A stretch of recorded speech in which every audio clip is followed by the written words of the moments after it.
Janelle. Hello. Hey, Brian. Hey, George. Hello. Hi, Phil.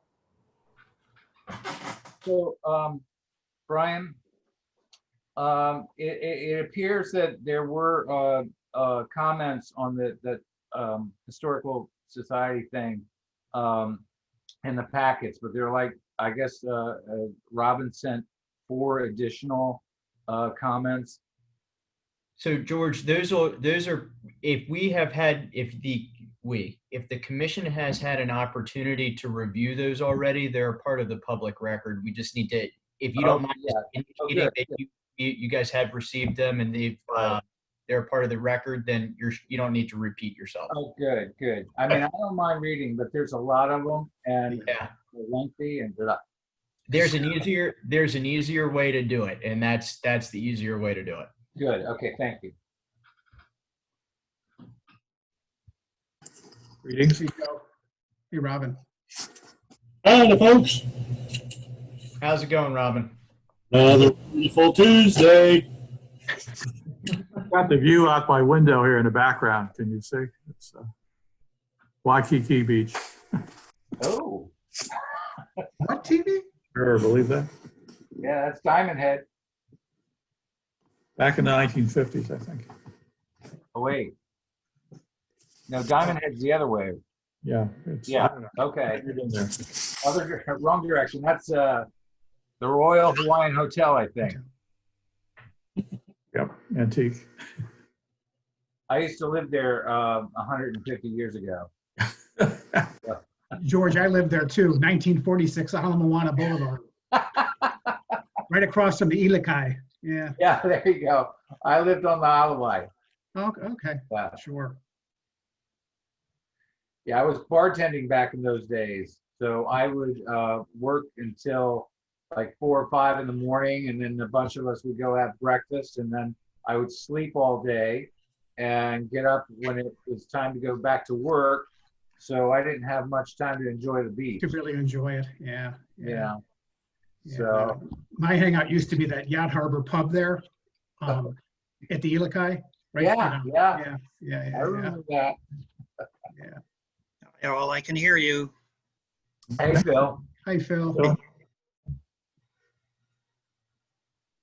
Where's Phil, Barb? Brian said that because we have those comments were sent to us, that there's no need to read them aloud.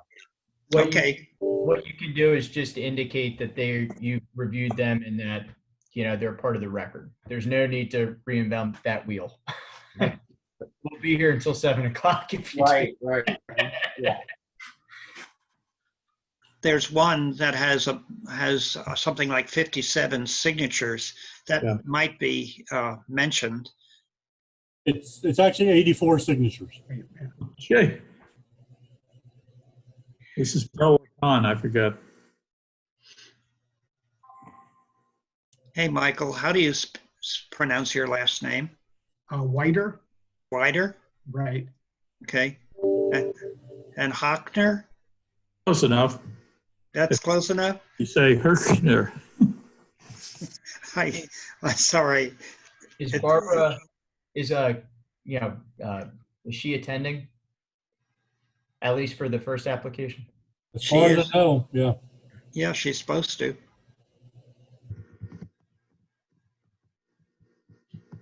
How about Randy? Yep. I've not heard anything. There's Barbara. There's Barbara. Yeah, I couldn't click in. It just wouldn't activate. Anyway, sorry about that. Okay.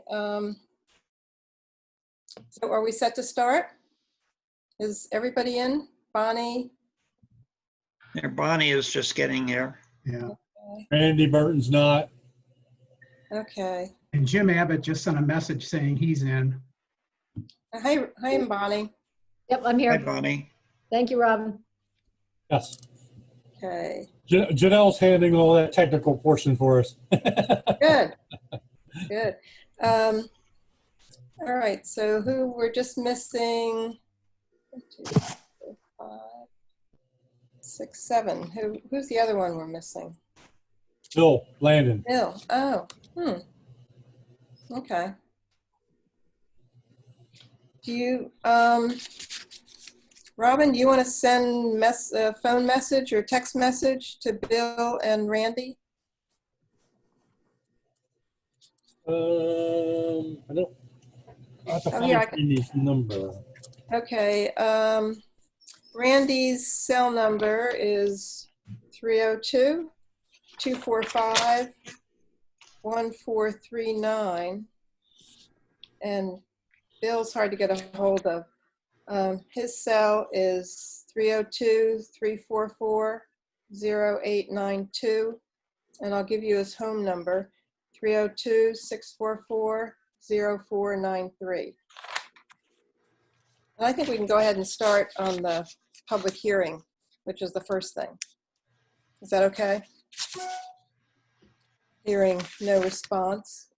I think we'll just go ahead. Okay, so welcome all to the H Park Zoom public hearing on Tuesday, September 1st at 2 o'clock. To be followed by our regular H Park meeting, at which time the commissioners will discuss and vote on the demolition request.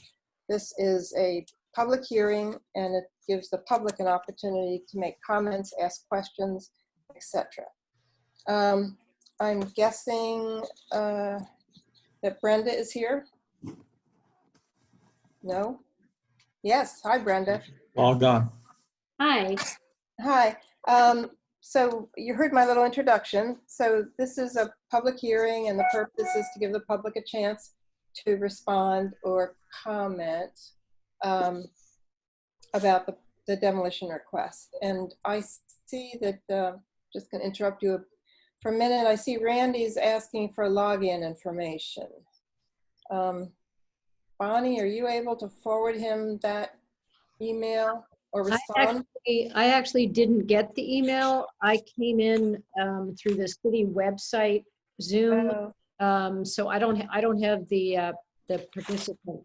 Yeah, he can log in using the one on the Zoom, and I can promote him to presenter. Great. Okay, well, he doesn't know that unless somebody tells him. Can you let him know? I have his cell number. I will email him. Email him? Okay. You don't, all right. Okay, so Brenda, back to you. Yeah. Would you like to present this demolition request on behalf of your clients, David and Diane, owners of 404 Rodaline? Sure. Actually, David and Diane are online as well. Okay. We're there, so I don't know if you want to unmute them or. We can unmute them, can we, Janelle? Janelle? Yes. If they're called David, they're unmuted and they're good. Okay, great. All right, so what we'd like to have is it's a request for demolition. So we'd like you to tell us why you want to demolish this building in the historic district. Well, so basically, and I think we touched a bit on this at the last meeting briefly. Yes. This is the back half of this property. It is a duplex. Probably wasn't always a duplex, back in the day, but it is a duplex. And the back half basically is sitting with, from what we can tell, almost no foundation at all.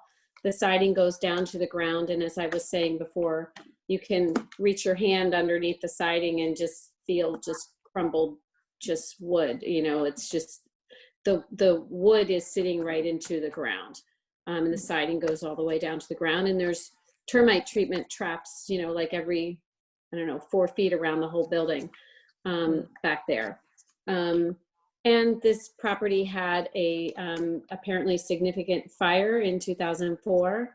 So how much of the original structure is there is pretty much deemed not any. Maybe some structural members might be there, but until it's uncovered, you wouldn't be able to tell that. But from what you can see, what we can tell from looking at it, it doesn't appear to be much of anything historical there. I think that once the fire happened, they built back as cheap as they could on the same, what was left of the structure, you know, on the ground. And I'm sure maybe all of you have gone over to see it and walk around it, and perhaps can agree that there's not really much there. When you walk into the house too, it's just filled with a very strong odor of mold. Okay. So our deal is that, and one of the very large parts to this is that there is no firewall between the front unit and the back unit. And with the design that I came up with, I wanted to keep the style of having the front unit and the back unit separated, but by a one-story piece. So it kind of minimizes the contact between the two units. And that's currently what is there now, but our goal would be to remove all of that and rebuild that new. And of course, add the proper firewalls. I think the important thing, this is Diane Krulac. I think the important thing to remember is that the house that is in the historic district remains. And there was an approved addition added about 18 or 24 months ago, but that was the house on this property.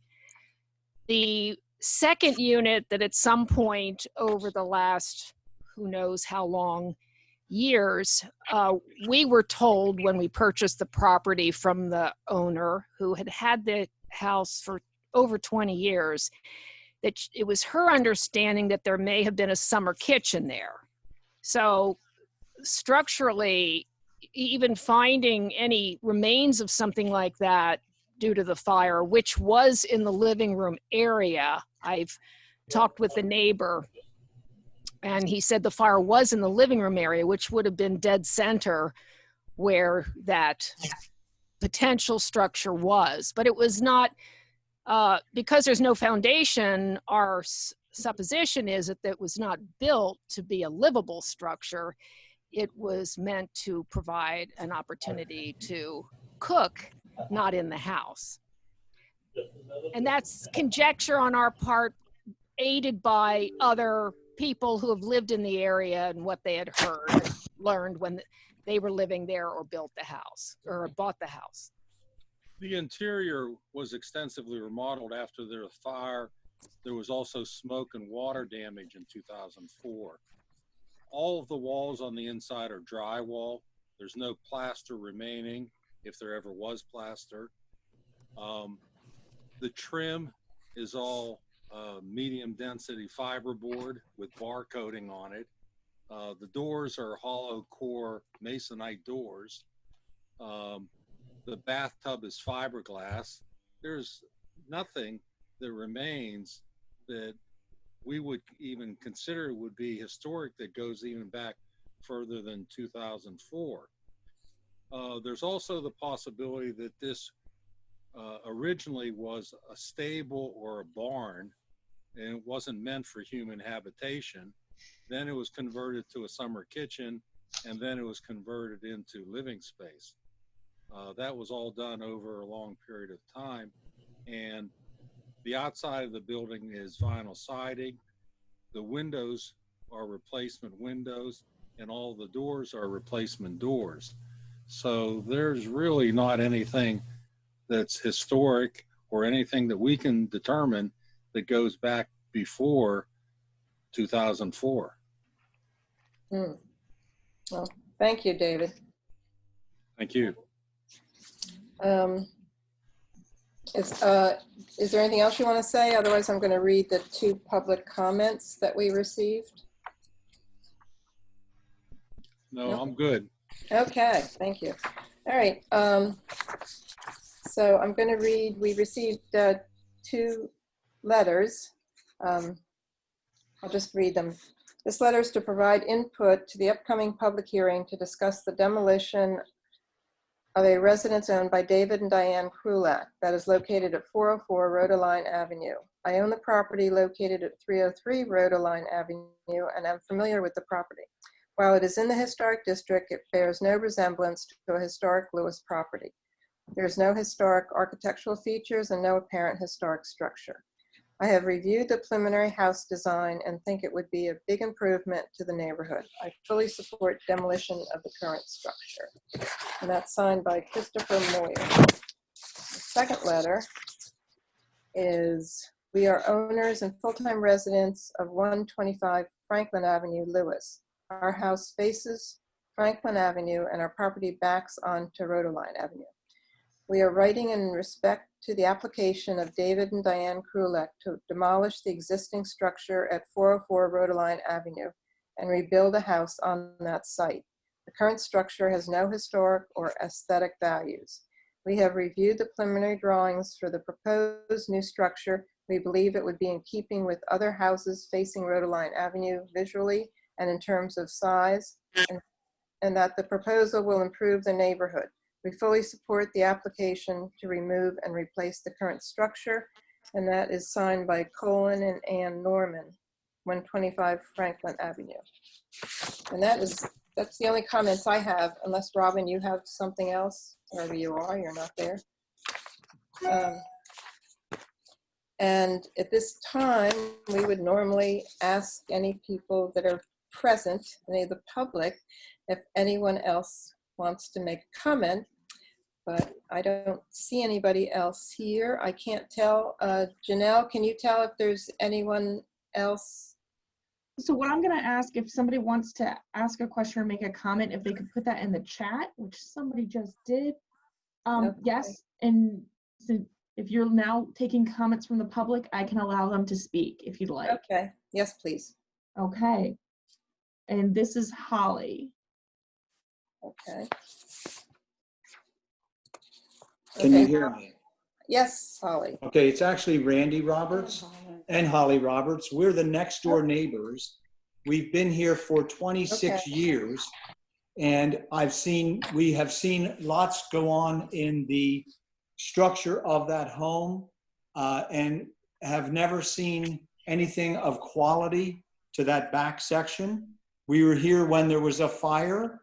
I was here when they were in there remodeling it, and the walls were literally just rotted into the ground, and they covered it up with drywall. There is growth growing out of the walls from that we stand in our yard, and we can see growth growing, vines growing up through the wall and coming out of the top. It's hardly anything there. We would be glad to have it taken away. We did see the plans that Brenda put together, and we feel that they would look substantially better than what is there. I see nothing historic about that property, of that back section of the property, that would cause any harm to Lewes. I think it would vastly improve our living conditions here. And my wife feels the same way. Thank you. Thank you very much for your comment. I don't see any other chats, so I'm assuming that we have no one else wishes to speak. Okay, so at this time I'll ask. Actually, there's Mark Myers who has his hand raised, and I'm trying to unmute them. Oh, okay. And they should be ready to go. Okay, Mark Myers. Yes, can you hear me okay? Yes, you're fine. Would you like to make a comment? Actually not. George, my husband George and I are here to join you in your subsequent meeting where we're most interested in talking about the Lewes Historical Society. So please continue. Okay, well that's okay. Yes, that's we're going to finish the public hearing, which is what we're doing right now for the request, and then we're going to move into our regular meeting, and it will be during that meeting that the commissioners will discuss and vote on this demolition application and the rest of the agenda. So if there are no more comments from the public, may I have a motion to adjourn this meeting from one of the commissioners? George? Don't we have to vote on We do, demolition? no, not during this meeting. We vote in our regular meeting. This is just for the public to have an opportunity to make comments of I move support that or, we adjourn the meeting. all right, may I have a second? I'll second. Okay. And any additional comments or discussion? No? Okay. The meeting is adjourned. Thank you very much. And put those papers away.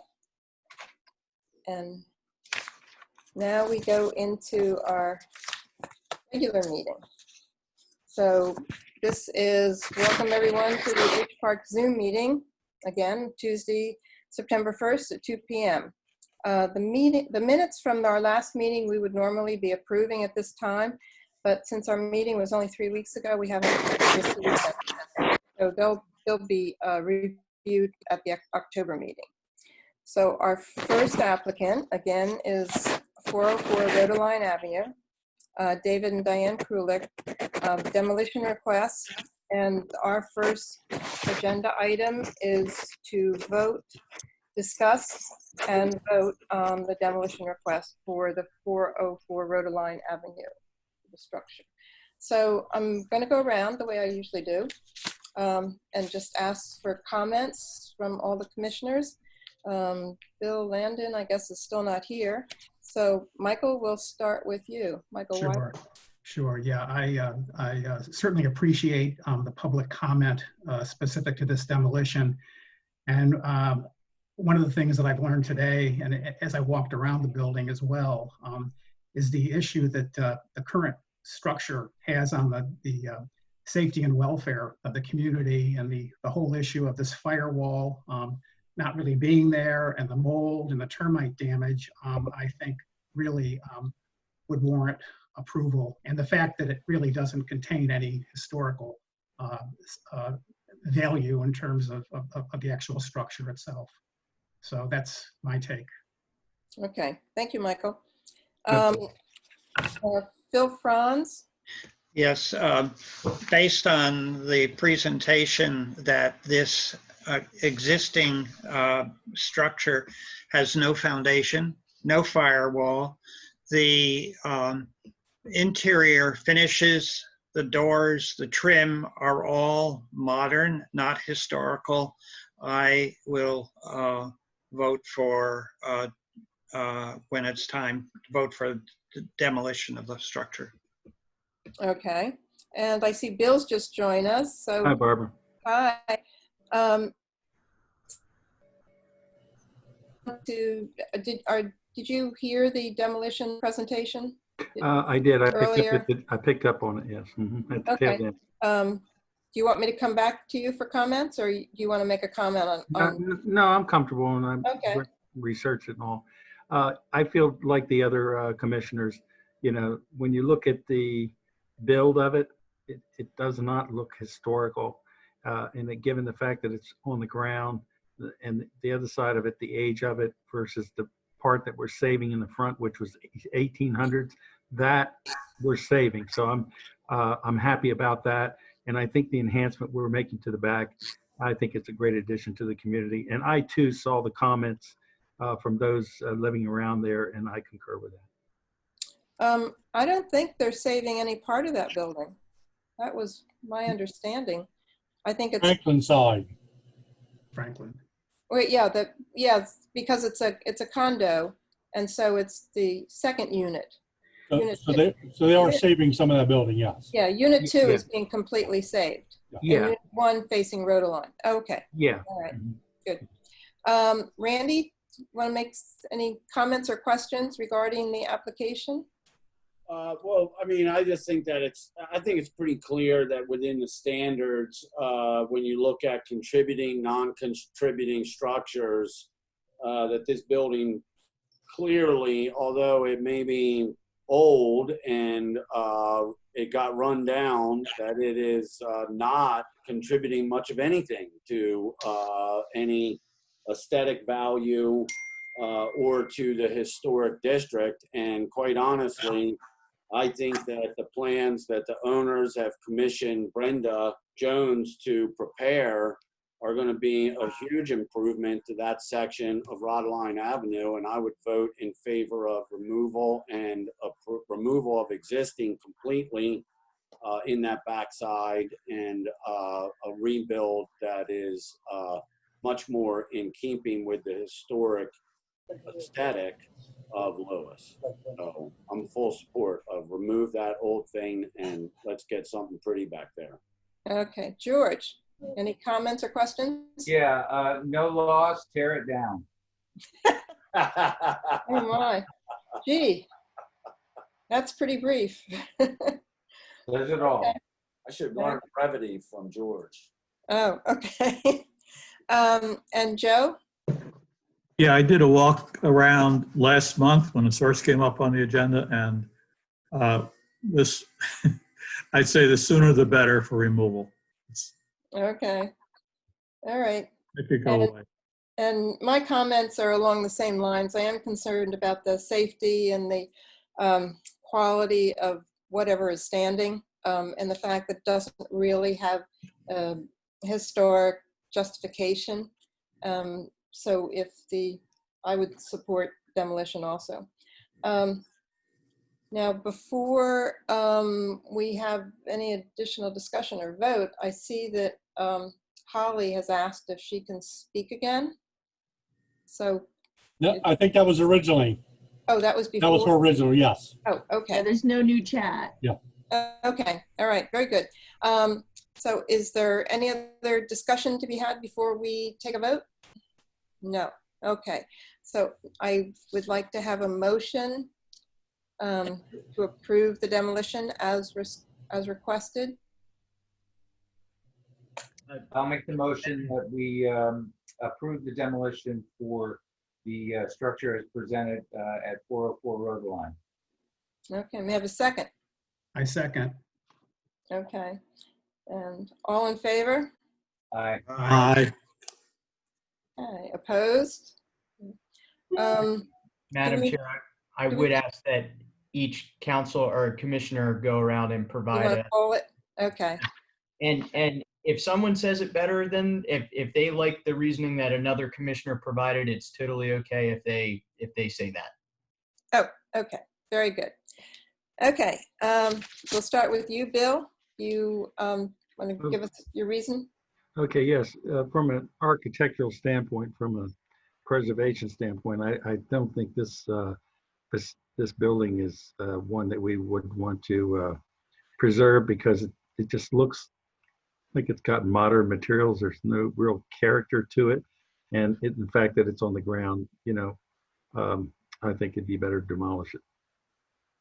Okay, Michael?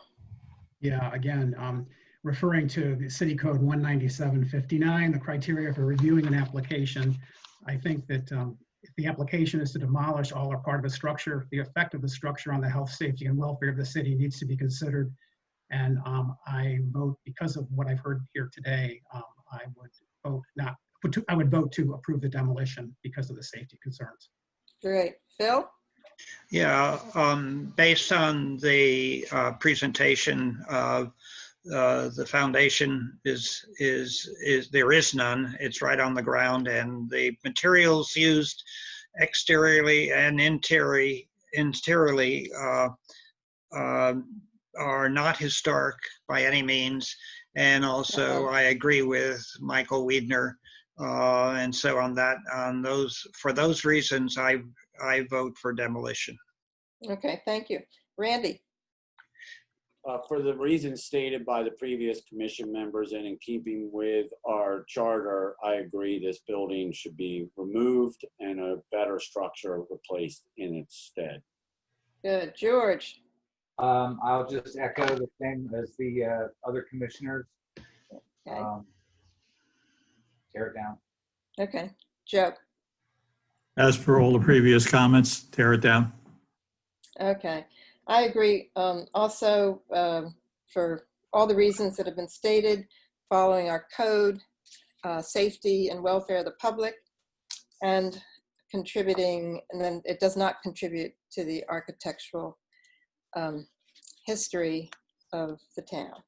So,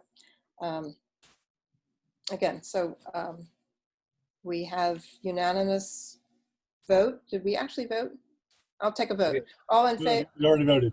We We voted. voted. Okay, so we're good. We're good. And there was no one opposed, and so they can receive their demolition permit.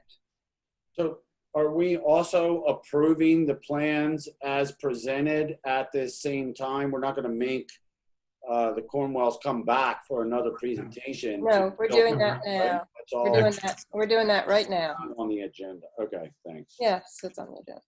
All right. So we got a few more documents to review, including a floor plan, which is extremely helpful. And I don't know if Brenda, if you want to go through this again, or where are you, Brenda? Oh, there you are. If you want to say anything else about the presentation.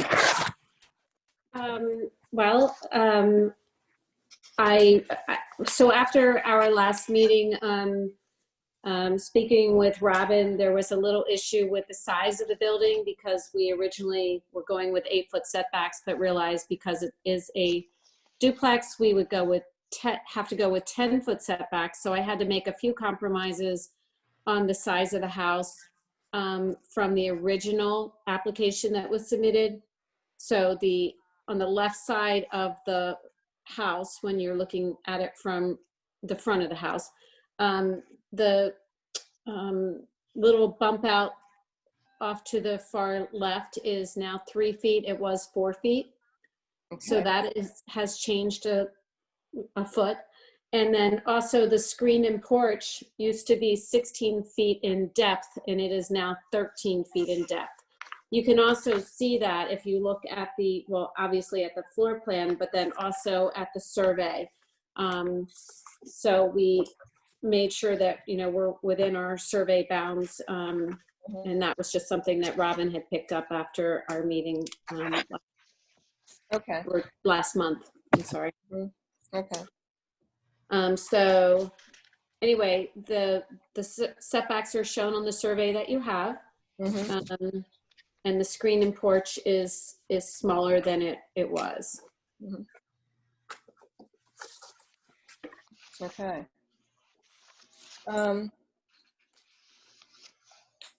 Who would like to start? I'll have to keep organized here. I'm going to start with Bill. Are you ready, Bill? Yeah, I'm probably going to bore you because I'm going to ask the same question I asked last time we looked at this. And that's that height of the roof in the back on the new addition. How much, Robin, how much higher is that than the original house that's facing Franklin? I think Brenda's noted it on there, I think.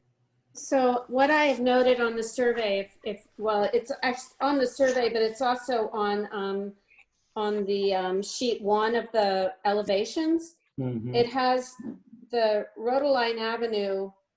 I'm sorry. Let me look. Okay, so the street at Franklin Avenue is at a height of 13. The street on Rodaline is at a height of 16. So from the property, from the Franklin Avenue side to Rodaline side, there's a 3 feet difference in height. Okay. So the front house, is on a foundation and it's, let's see, I've got the height of that on the survey. That height is 30.41 above Franklin Avenue. Okay. Okay. Unit number 2, the back unit, will be 28 feet above Rodaline Avenue.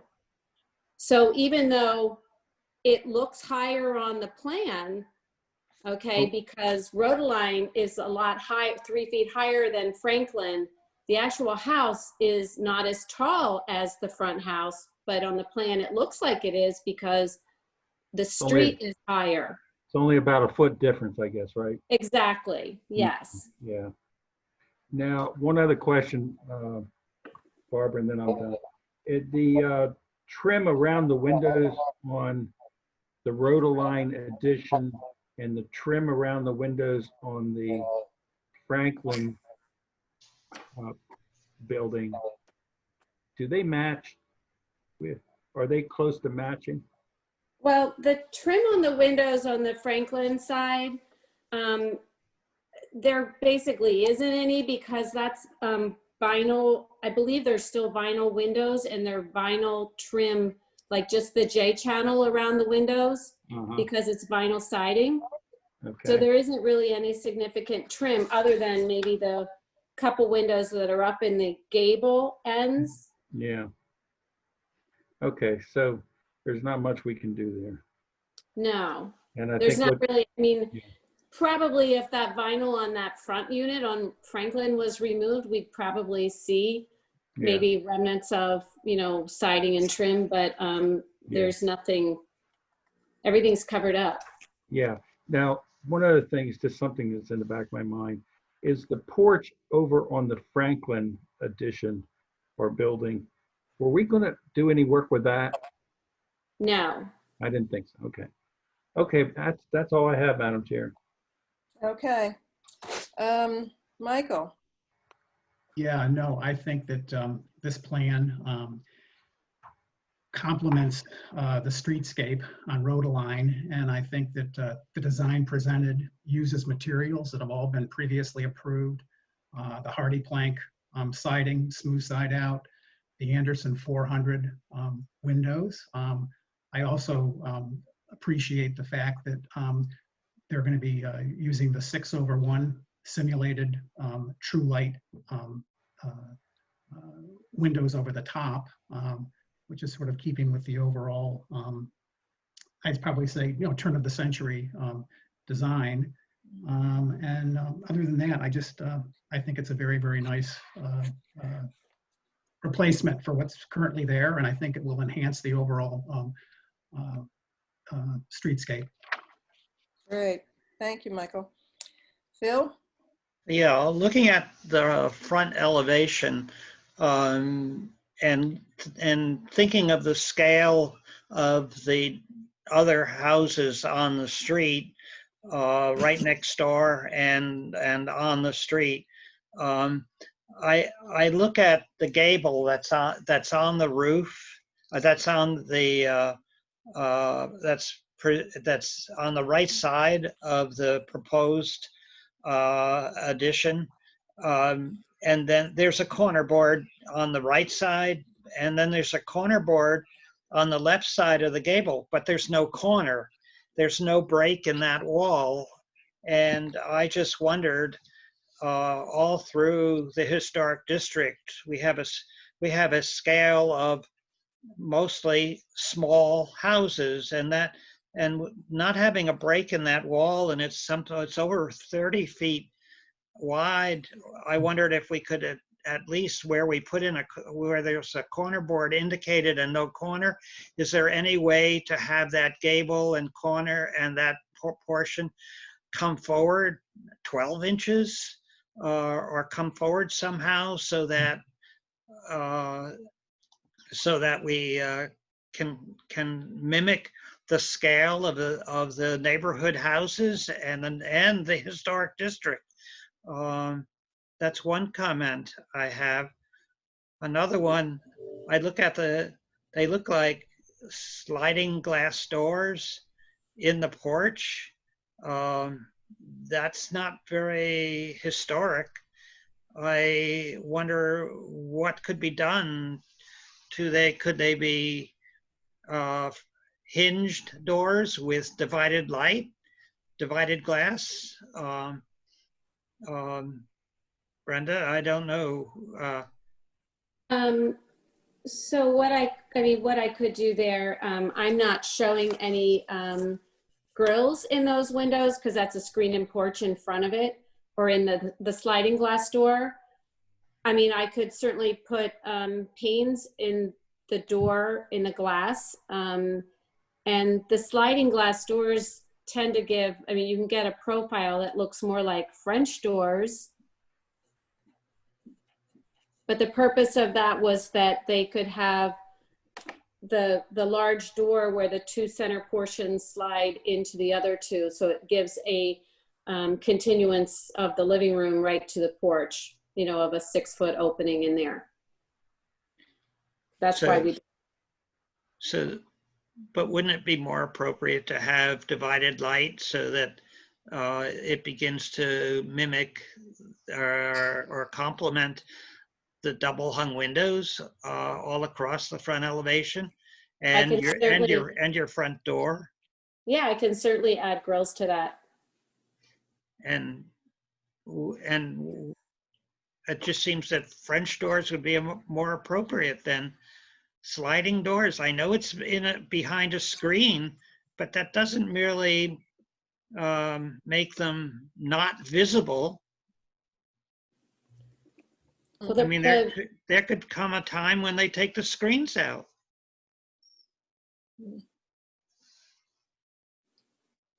Yeah, that was my concern too, was the very contemporary stacking sliding doors, to try and give them a look that was better fitting to the character of Lewes and the structures in Lewes. Okay, now keep in mind that that front porch from the street is sitting, 15, probably 25 feet from the street where those front doors, or, you know, those sliding glass doors would be.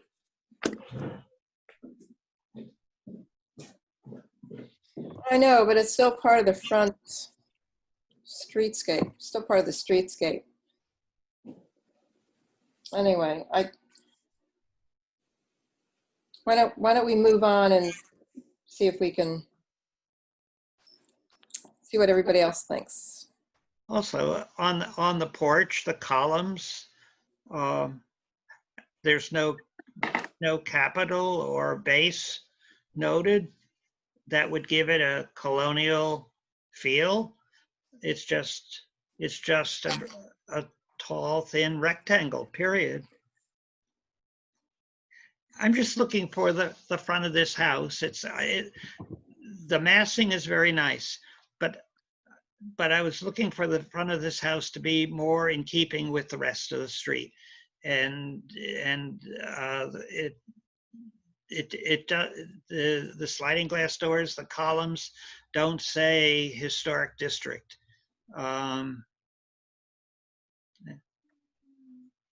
I don't know. Well, okay, so the house directly across the street, and actually the couple across the street, if you look at those pictures, they're much more modern. The one on the corner is much more modern to the left of this one. So I'd say as far as historic houses on this street, there's less than on that one block right there, less than, I mean, basically there's Randy Roberts and one more. So the two houses to the right of this house are historic, but that's really all there is in that little block right there. The other side of the street and the one to the left of this are not historic houses. And also I'm wondering though, if the back house, why are we trying to make it historic when it is not? Well, I'll read you something about that. I mean, since you asked. I understand that it has to be, you know, size and scale and all of that and the rhythm, but I don't know that the time period, I think, should also reflect when it is built. It shouldn't try to say that it was the same as the front house.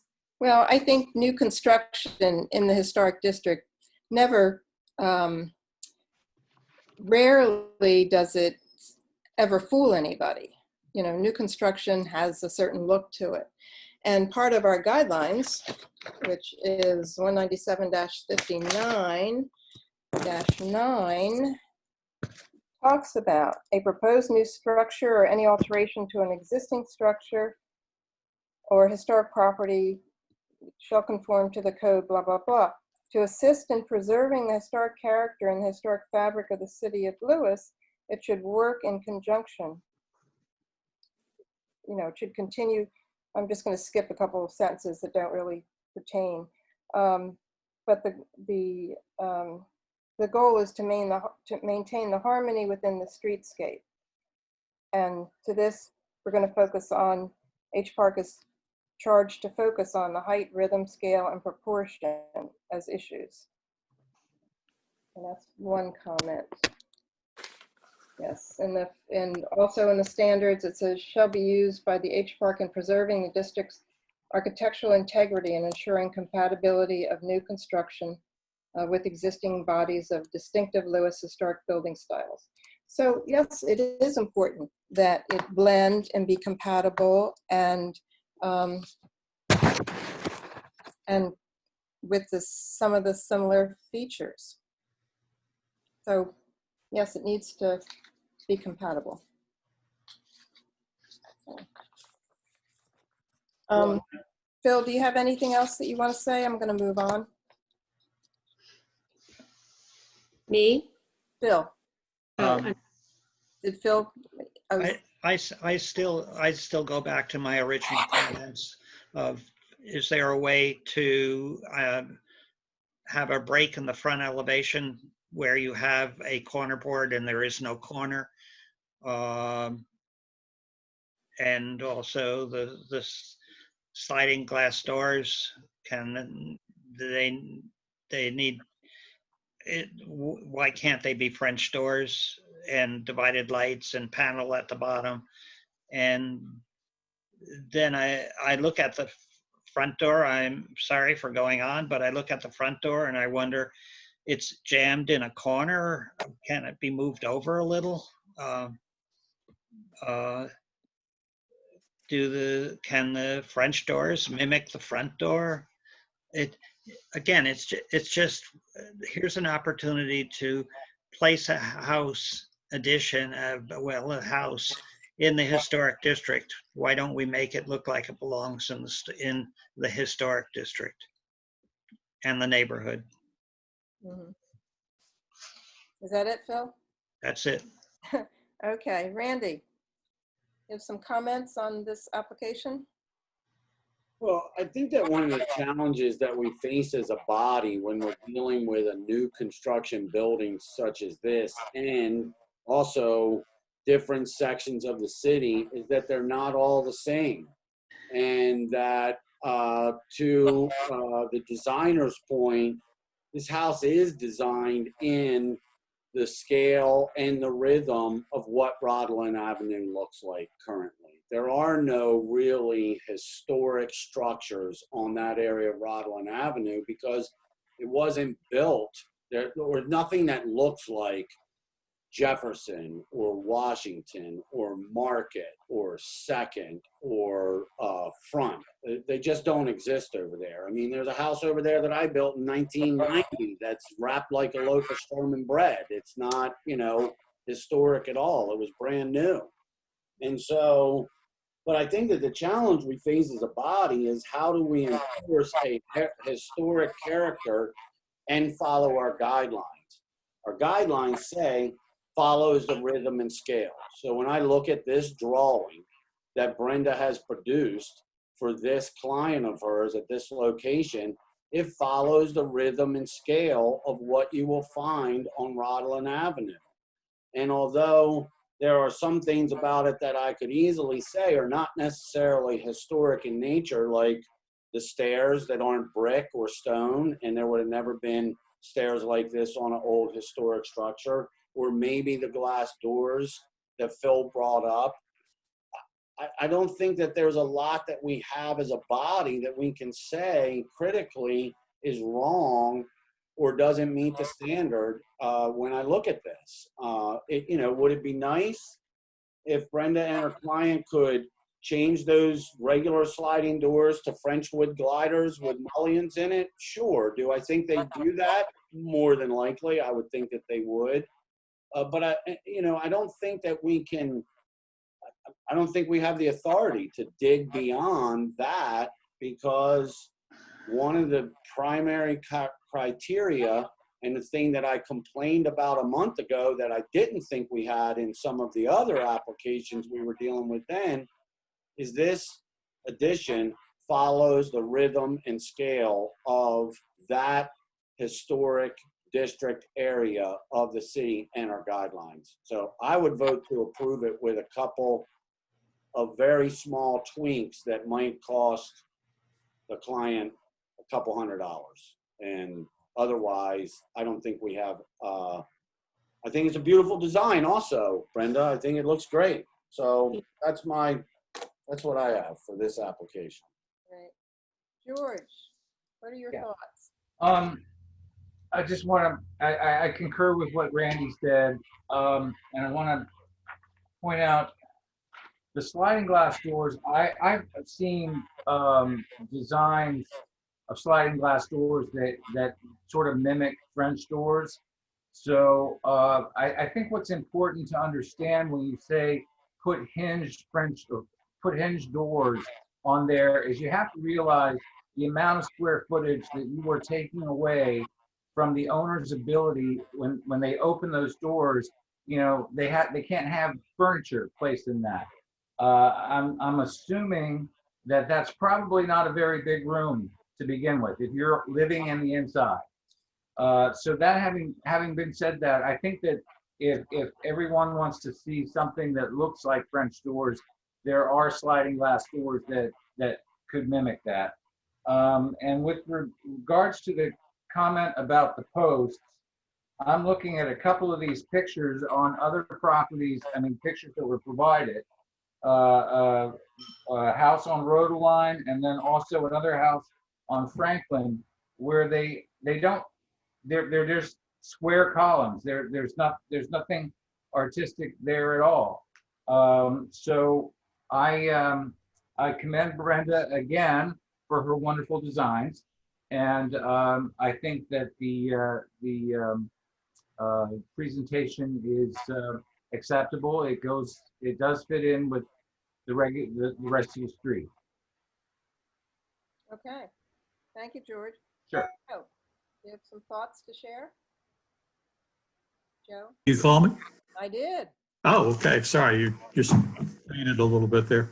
I have my typical, well, first of all, I have no objections to sliding glass doors. I mean, just go for it. Possibly some trim on the columns, base and capital, inexpensive, top and bottom would be nice. The question I have is about, maybe for Robin or for Brenda, is can you describe what the firewall will be like between the two buildings? At this stage, I don't know, but it would be, there's a certain code I'm going to have to follow for that. Robin, would that be 5/8 inch drywall, two sides? Yes, just come up to make sure it's compliant with the code, yeah.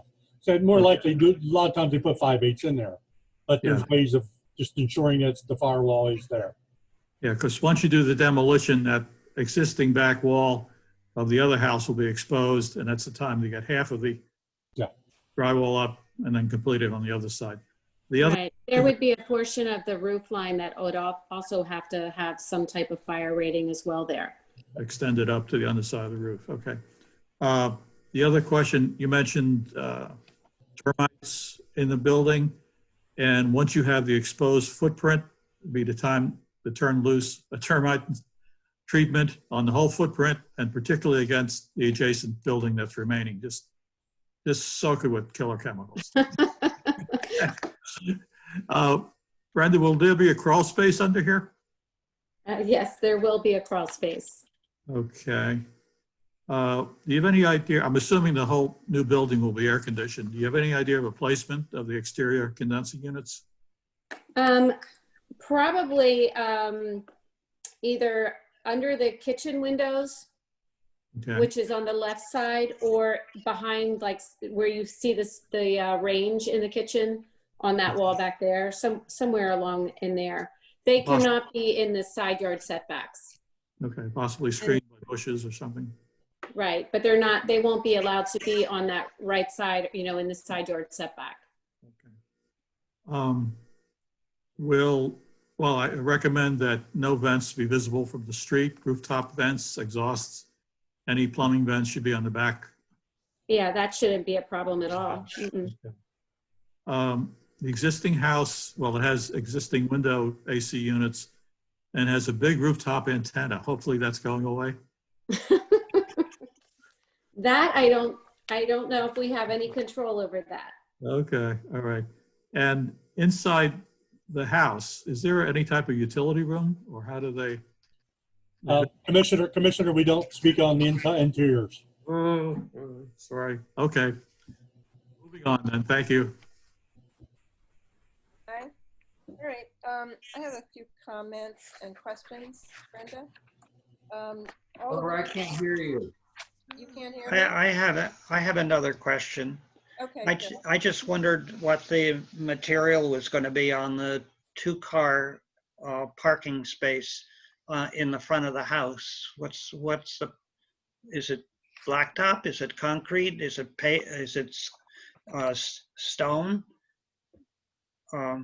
Diane, Dave,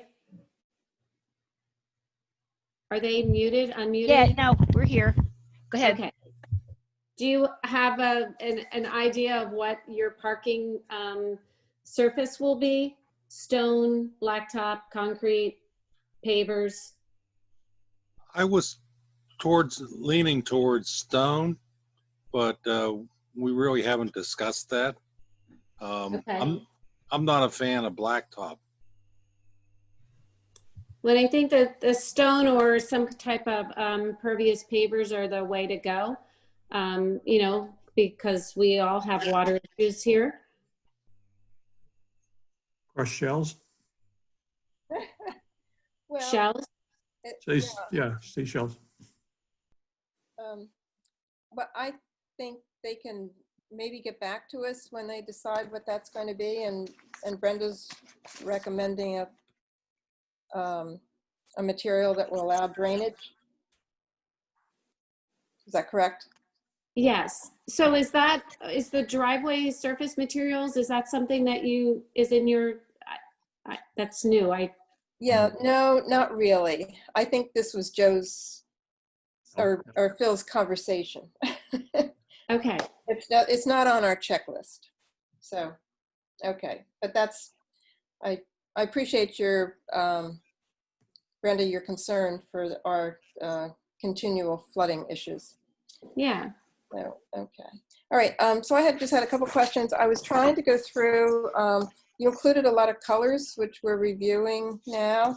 And but then some things I couldn't find. I'm just going to go through what I did find and then the ones that you can fill in for me. You've got this fiberboard siding is taupe. Shutters with historic hardware are black. The house trim. White. White. Okay. And the shingles I have is antique slate, and the metal roof over the porch is black. And windows and window trim. White. White. Am I right? Diane, Dave, white. Hang on. Yes, white. Yeah, okay. And the front door. What did I have on there for the front door? I couldn't find anything, but I may have missed it.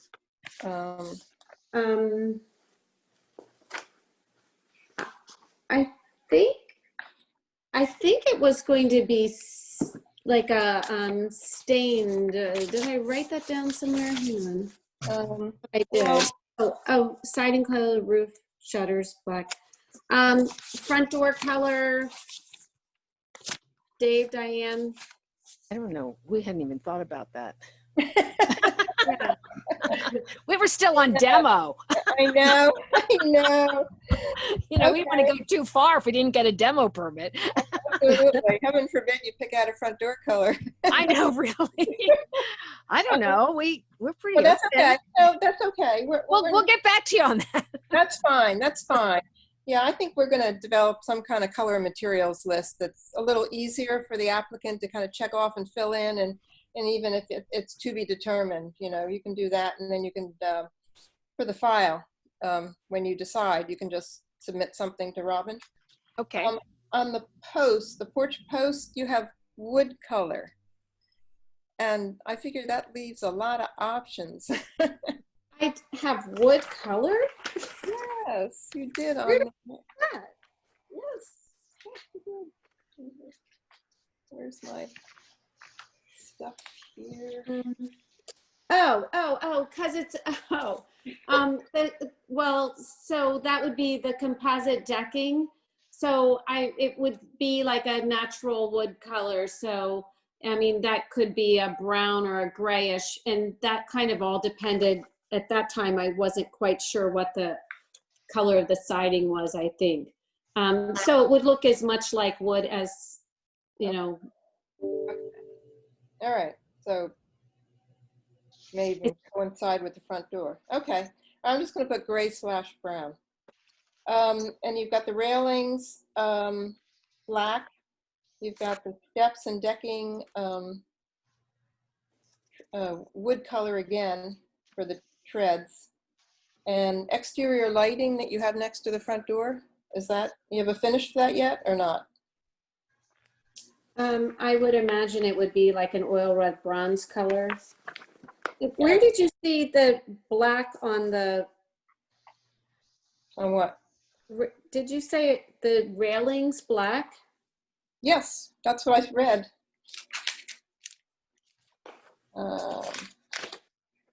Yes, I've got railings. It's on the checklist, materials checklist under porch. It's got railings. Oh wait, no, it's not there.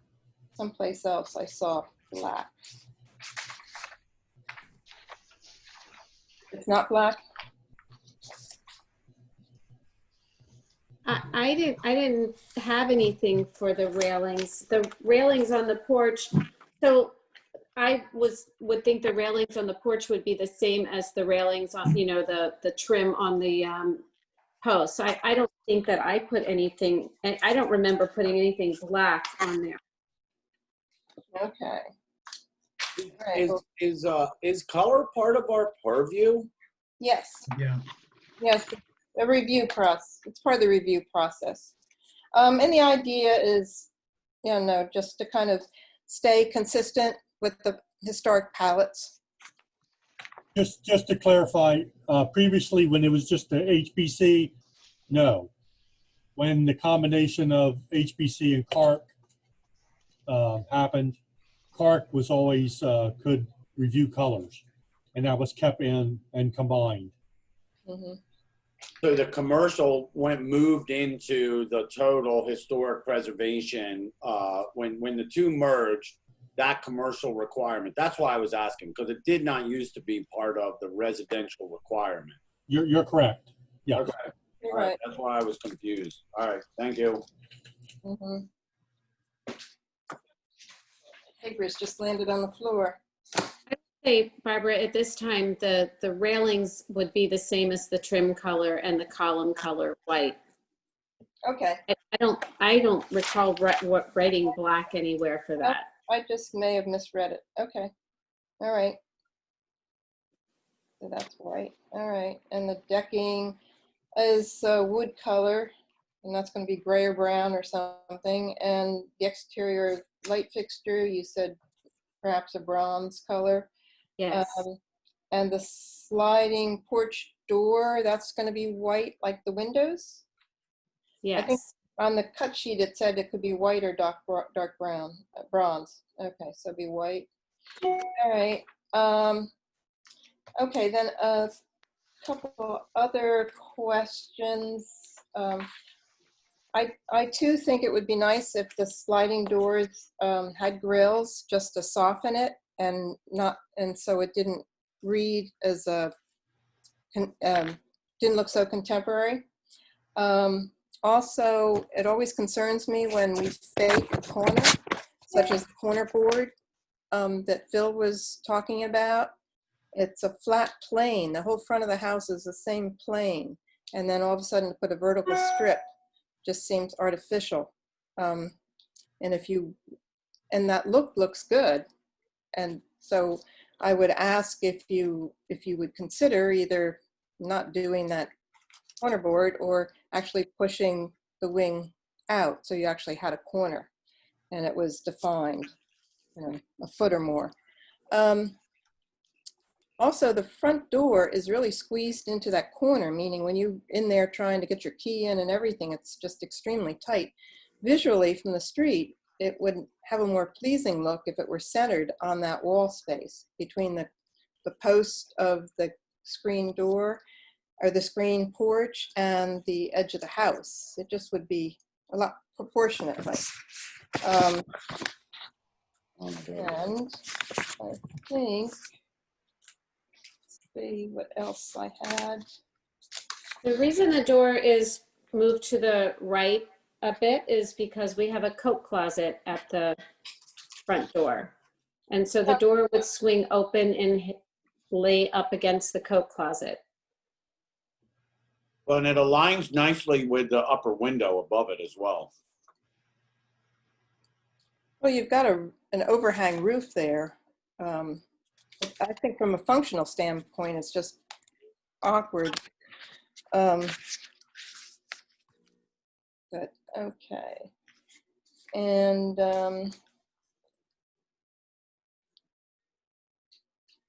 I assume the plan really helped answer some of my other questions. Like I was wondering why we had these small contemporary windows, but I realized it was all driven by function on the two sides, and that makes sense.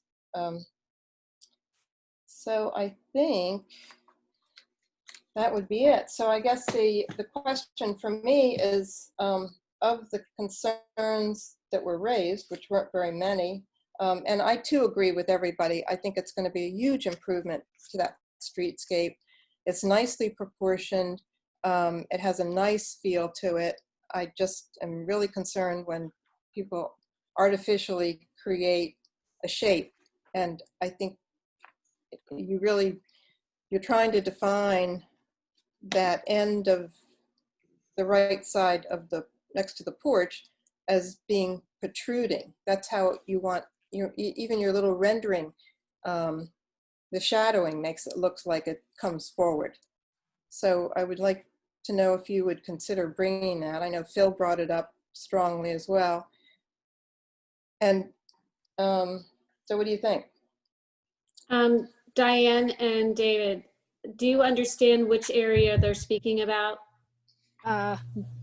Maybe. So it's, if you're in the upstairs bedroom number 2, okay, and look at the either the rendering or the front elevation, they're talking about the corner board that's to the left of that window of bedroom 2 facing Rodaline. They don't like the vertical trim strip that goes from the gable down to the porch. They would either like to see that trim strip gone, or perhaps bring that gable, which would be bedroom 2 and the master bedroom, out. I would say the max we could bring it out would be a foot. Mm-hmm. I think that would help. Okay, let's do that. Great. Okay. Okay.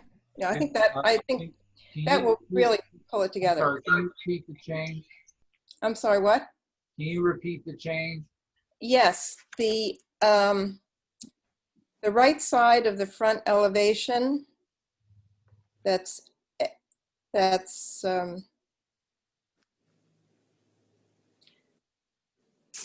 how to verbalize this for your motion. Well, I would say the right side front facing gable will move to Rodaline 1 foot. Okay, that elevation. And the corner board will then make sense. Great. I think that's a good move. And then the adding grills to the sliding doors. Yes, no problem. Okay. And I think that would have just been naturally done. I think when I drew those elevations, I'm seeing, in my head, I'm seeing the front plane, which is the screen, and the screen's gonna be darkened and you wouldn't see the doors. Do you know what I'm saying? So Yes, yeah. I didn't think about that being something that was so visually, you know, right there. Right. And I'm sorry, did I already ask this? All the windows are double hung, correct? They're not all double hung. There's some Right. on windows there. The small ones. Yeah. All the small ones are awnings. Okay. And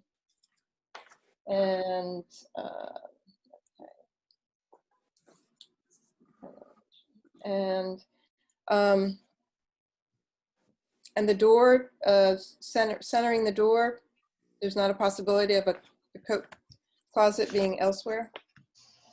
Again, we're talking about a pretty small footprint. Dave, Diane, that's your call, whether or not you want to remove the coat closet at the front door or not. Put it somewhere else. Well, I don't see it as being much of a problem. Okay. You could find another someplace else for the coat closet.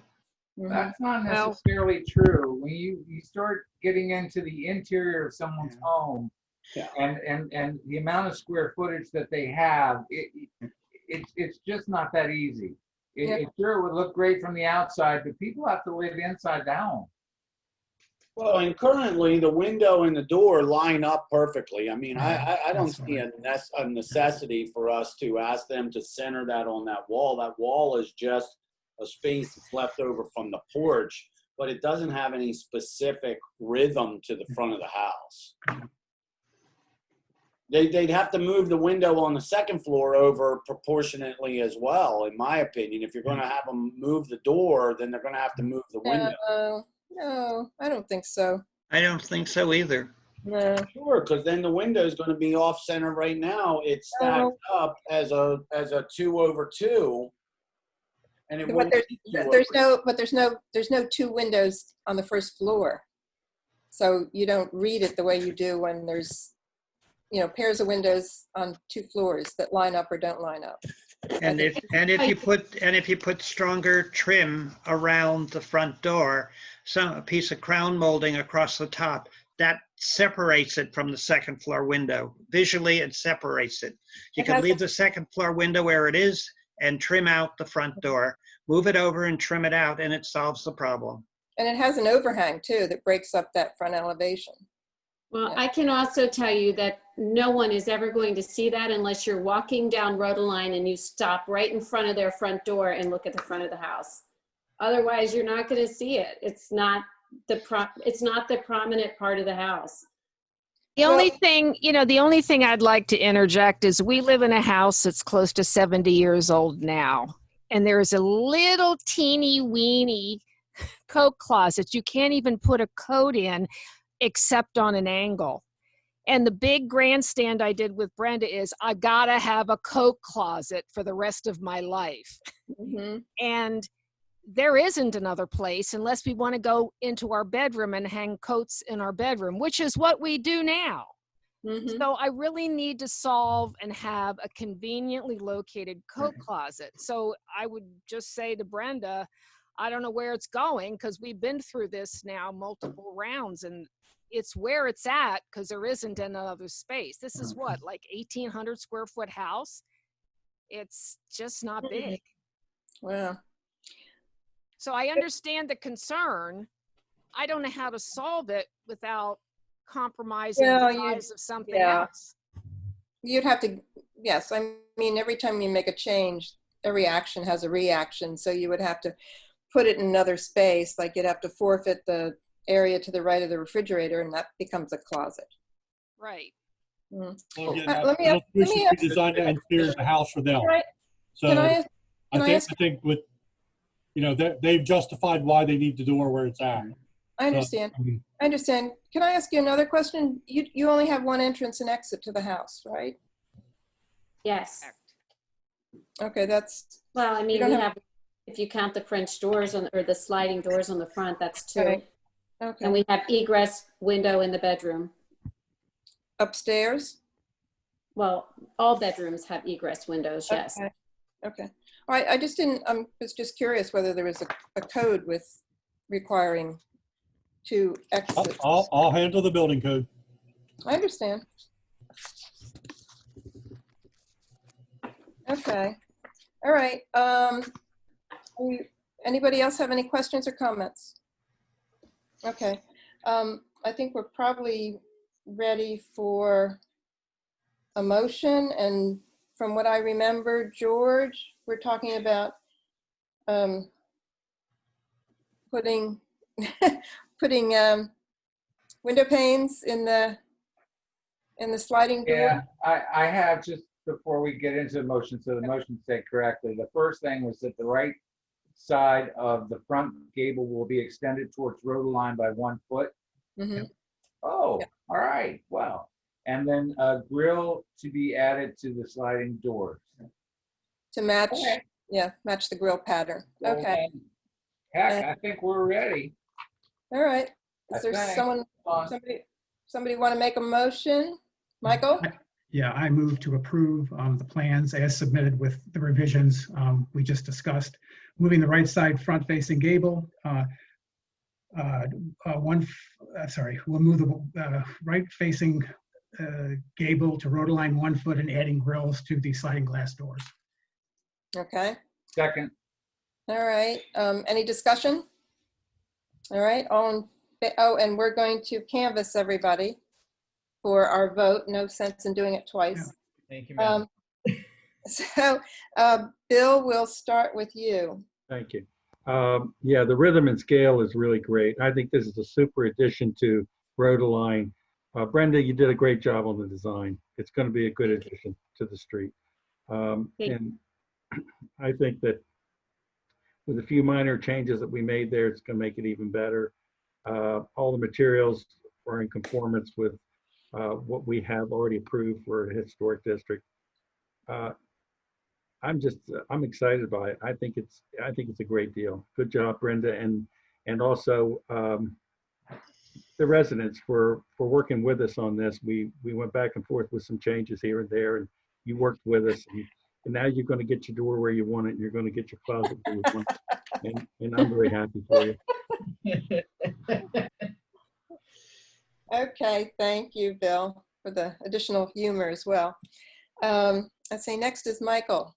Yeah, I totally agree with the former commissioner's statement and believe it's going to be a great addition to Rodaline and the community as a whole. Okay, very good. Phil. Yeah, I'm glad we recognized that the right side of the house needs to project to make the corner board a corner board. I agree with that, and I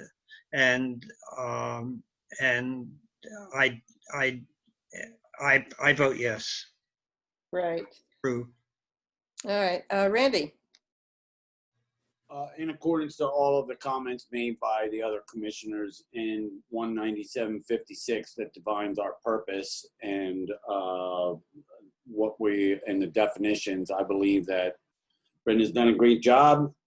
The clients of hers have, a wonderful home that's going to be a great addition to Lewes, and I look forward to seeing it built. I approve it. Right. George. I also concur with everybody else. The design is beautiful. It's going to be a vast improvement to Rodaline. Goes along with the rhythm and scale of the rest of the street. So I vote yes. Okay, Joe. As everybody else did, I'll vote yes. It's a great design. Good work, Brenda. And looking forward to seeing it go up. Thank you. Great. And I too vote yes with the 2 changes that were in the motion.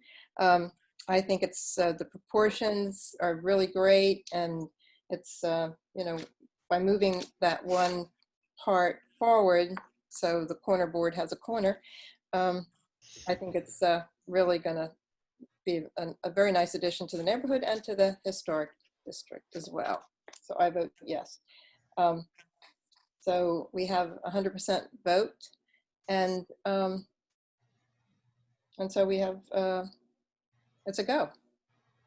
Thank you. You're welcome, and thank the both of you for engaging in some conversation and the what ifs and things like that. It's so much nicer when it's kind of a joint effort and process. So appreciate that very much. Thank you. All Thank right. you. Thank you. Okay, thanks, Brenda. Nice work. Thank you. Great. Let me just pile up my papers here. And Can we take a 5-minute recess? sure. Okay. Very good. That's a good idea. Everybody leaves. Oh, goodness. Much coffee. Oh, yes, I guess so. Give me a chance to organize my papers.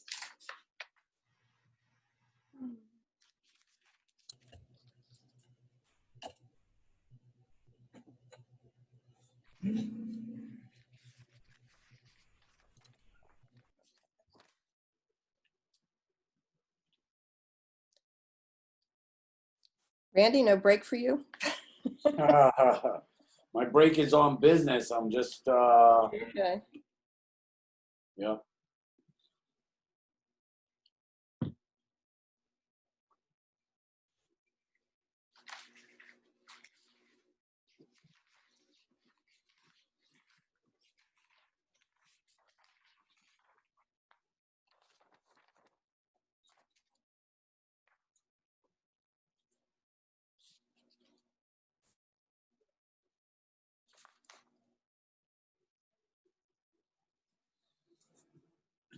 Now I'm leaving you, Barbara. Sorry to tell you.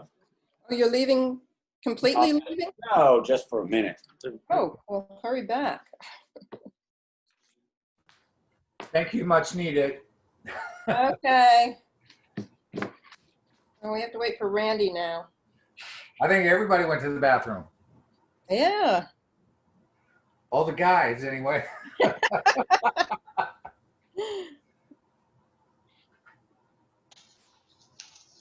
Hey, George, remember this next part is a public hearing.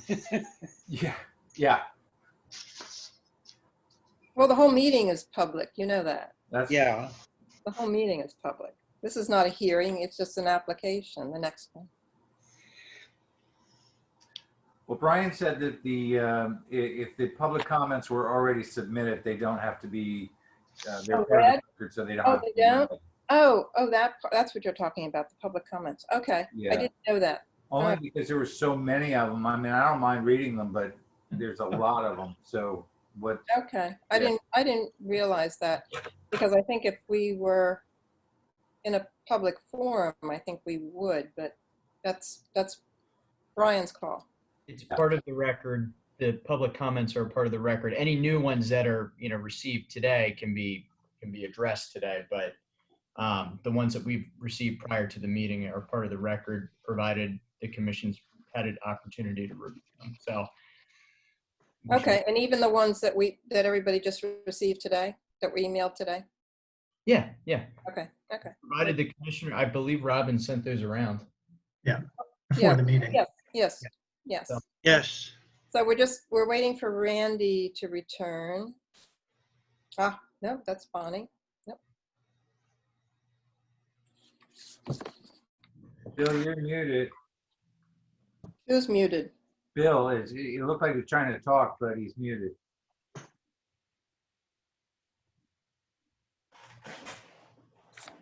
Maybe.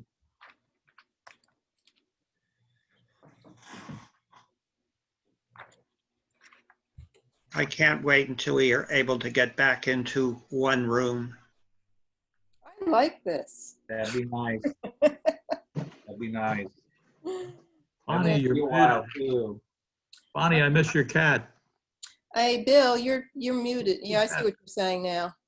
Bonnie's muted. The meeting isn't over yet. He may make an appearance yet.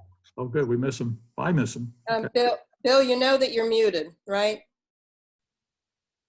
Me? Bill. He just walked away. Bill Landon. Yeah, I just saw that. People keep leaving.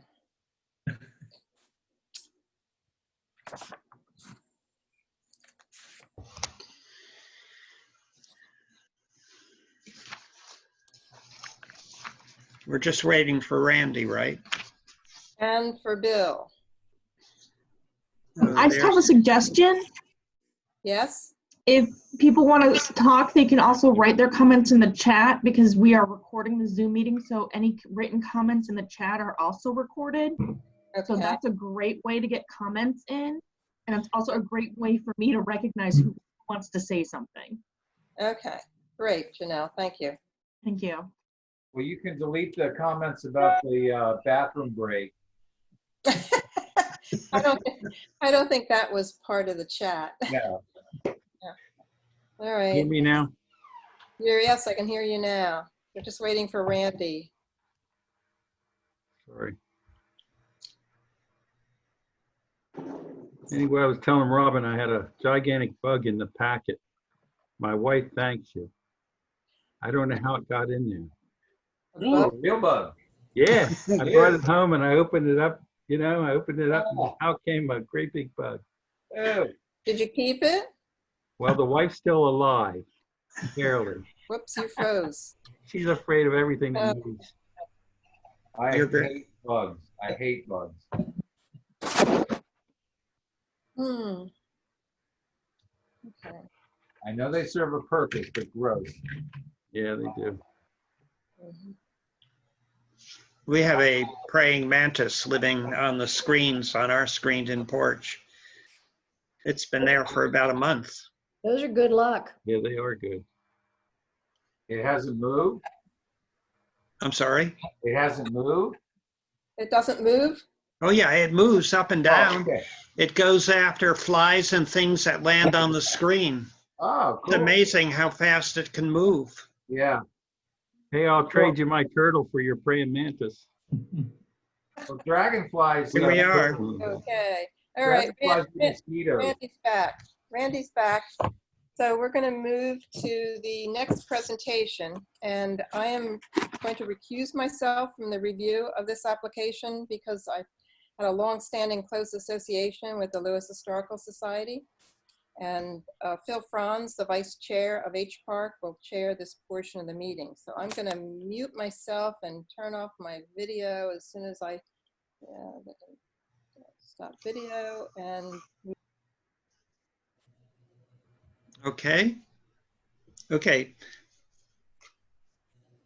The next item on our agenda is a presentation and possible action on a request by the Lewes Historical Society for the reassembling installation of the Manhattan fishing net reel on the property located at 110 Ship Carpenter Street,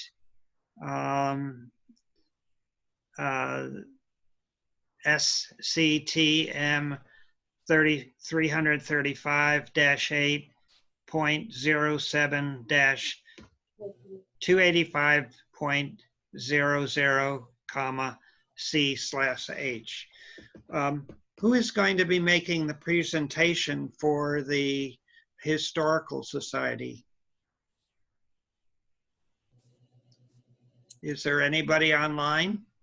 When I spoke to Miss Owens, I thought she said Jim Abbott, the director, but I don't see him on as a attendee. LHS Collections? Yes, I believe that was them. And didn't we get a message at the beginning saying that he was on? Yeah. He was on, yeah. There's a message that we got at 3:26 that says, "Hello, I'm here." Yeah, he's here.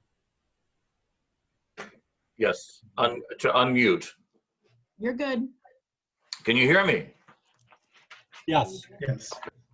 First off, I want to thank everyone for their time. I've been listening and with anticipation to find out about sliding doors and front door colors. I am speaking for the Lewes Historical Society on a completely different matter, though, not sliding doors. I am still the new executive director for the Historical Society. So with that, I want to give a little background. that first off, I am honored to be here speaking to the Historic Preservation Commission.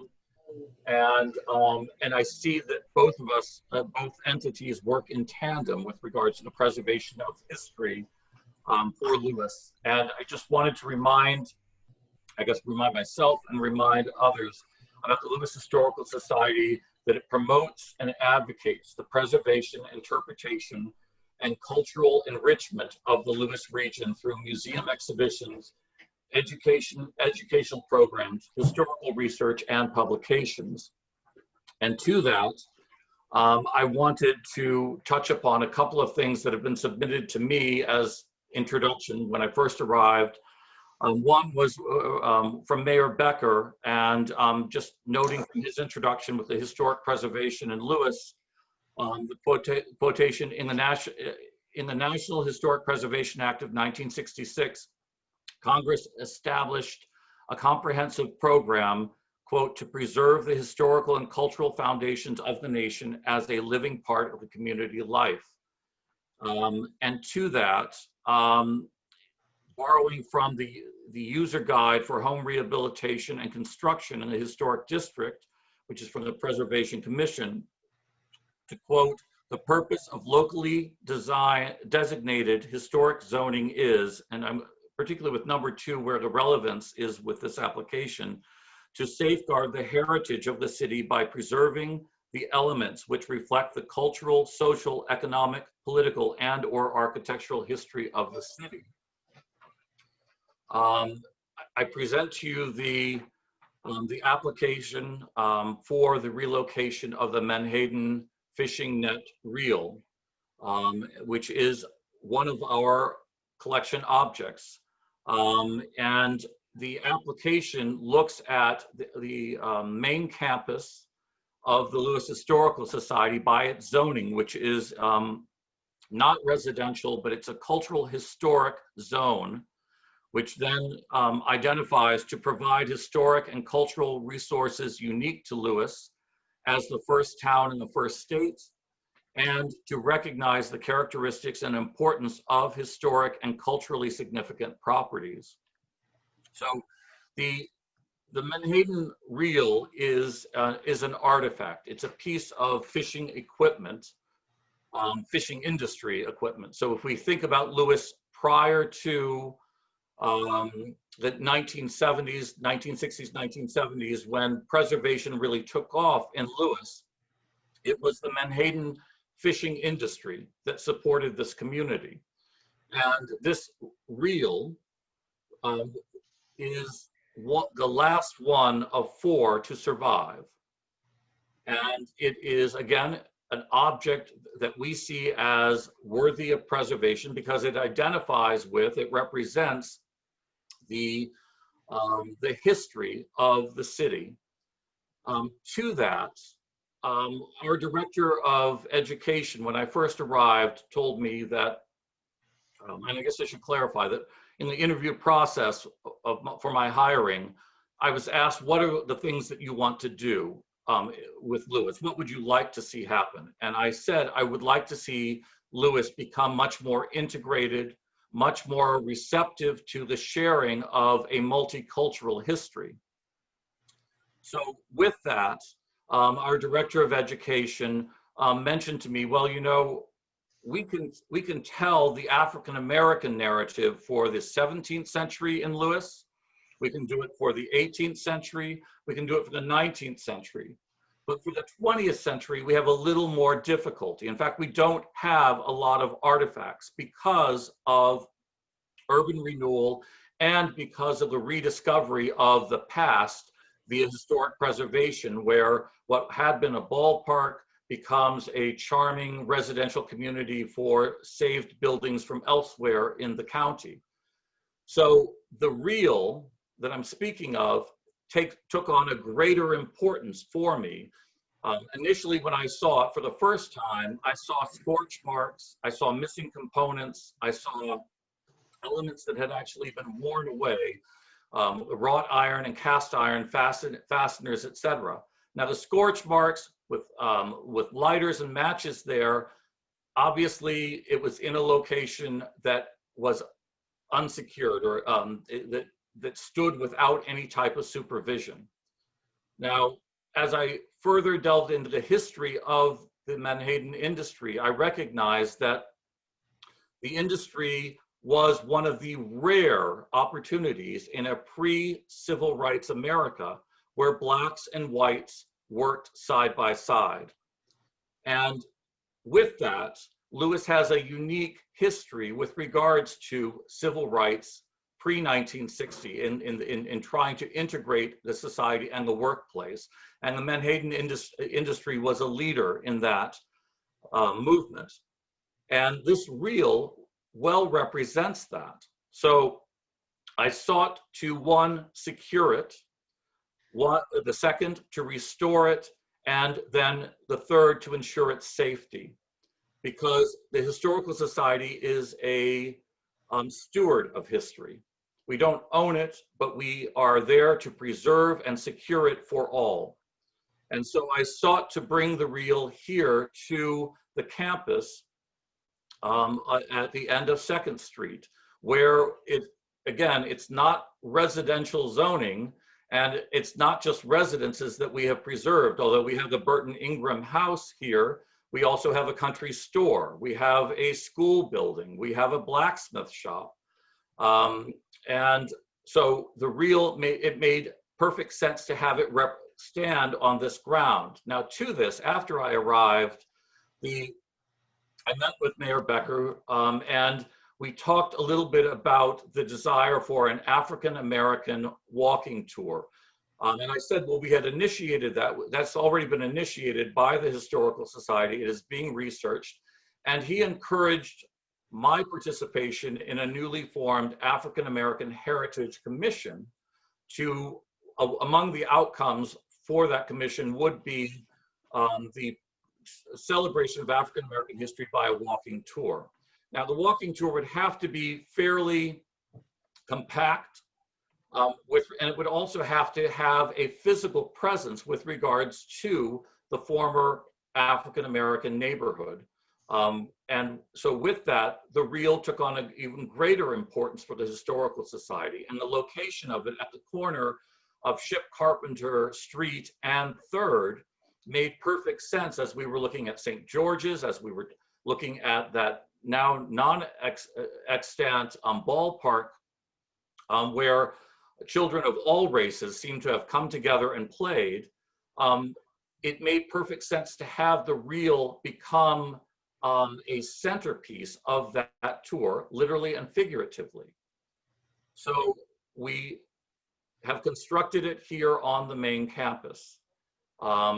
It is restored, it is stabilized, and it is a work that we intend to actually utilize for programming, meaning that we will have 2 men at a time step into that reel and walk it around to demonstrate how the cotton nets, pre-1950 cotton nets, when they were saturated with salt water, were rolled onto that net to dry, and at the same time to identify rips, tears that could then be repaired. So it's an important artifact, it's an important element, and reiterating the idea of artifact, and I have 35 years experience with historic houses and with city art museums, and I just want to, one of the things I find fascinating for every institution I've worked for is the identification of large objects that don't fit into drawers, don't fit into closets, don't fit into storerooms, sometimes forgotten as being artifact, as being a collection object. So for me, it's very important that I defend this object, identify it as, indeed, it is a work from our collection.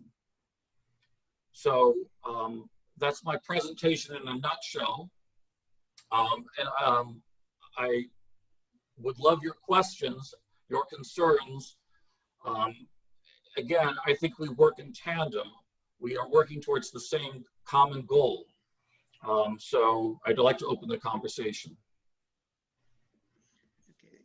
Having heard the presentation, I'm going to call on each one of you one at a time and have you speak your comments and your thoughts. And so starting with Bill Landon. Bill, if you, having heard the presentation, what do you think?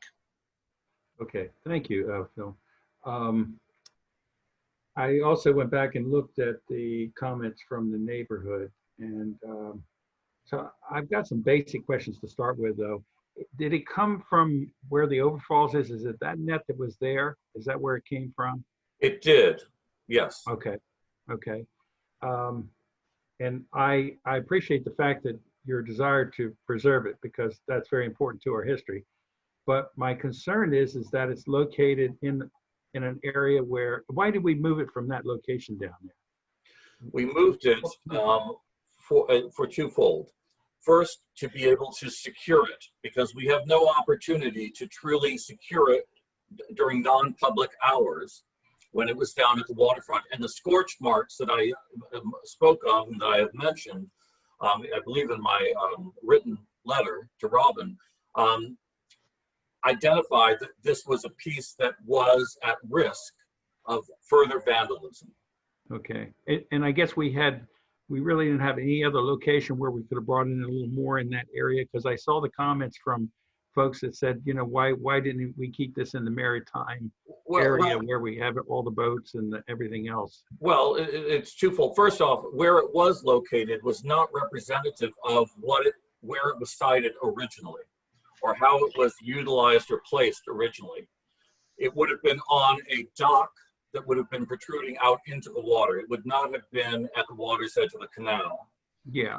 But with the identification of the African American history component, I think it's important for us to recognize that it's not an object to be tucked away off premises or tucked behind other buildings, other structures, that it really does need to be celebrated for what it is and for what it represents. Okay. I'm just wondering, Robin, did this take a building permit to move it over to the campus? It will, yes. So it's already there. We're doing some of this after the fact. Yeah, I see that. Yeah, I'm very familiar with the netting. I was a little kid running up and down the pier when they were mounted out on the piers, and I watched them bring the fish in. And also, yeah, I lived that history of the 50s. I am for preserving it, but I'm thinking it's like, what, 1945, 50s vintage, and it's in an area where you got 1700s, 1800s, and everything homes. If it's the only place that you had to put it, then we have no choice. But I would have loved to have seen that stay down in the maritime area down there. Well, it seemed to me it fit in there better. If I could respond to that, the buildings that we have on the main campus already go into the 20th century with the schoolhouse and with the country store. So it's not, there isn't quite as much of a disconnect with regards to period. Mm-hmm. I throw that out as it is not so jarring. Now to that, from the earlier presentation that I was listening to with regards to the preservation of a street and how a house is being altered, and someone brought up, well, of course it didn't look like this in 1800. Well, that's true of most of Lewes proper. And particularly as I look at the Ship Carpenter Square, that beautiful composition of restored houses, that's not representative of what Lewes looked like, nor that particular area looked like in 1800. So I think there should be some leeway here with regards to presentation, preservation, and particularly the mission of the Historical Society, how to be the best steward and at the same time the best educator.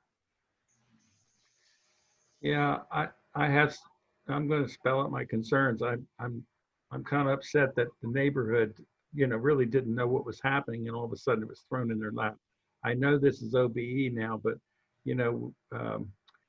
what the Lewes Historical Society is trying to do is bring everybody in the community together to support your endeavors, which I concur with you totally. That's what makes our town so special, but we definitely don't want to turn the people off in the community by doing this sort of in advance without a hearing or without having a building permit in place and without other dialogue to go before we actually did it. I know it's already done. Can you give me some idea of your expense already and putting that where it's at? Near $30,000. Hmm.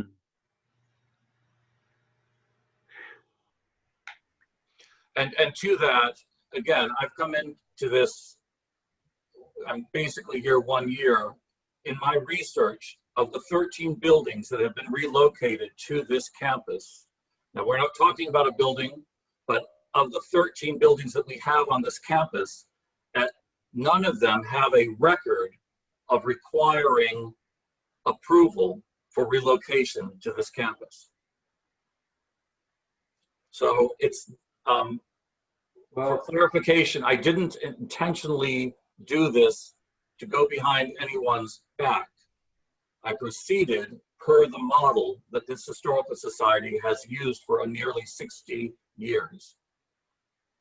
Okay. And I realized that times change, but again, I was following precedent. Okay, Robin, would this require any hearings beyond what we're doing here? As far as if we were to approve this today at its current location, given the fact of the comments from the neighborhood and that kind of thing, are we going to have to backtrack that and have a hearing in place before we, or will this be fine?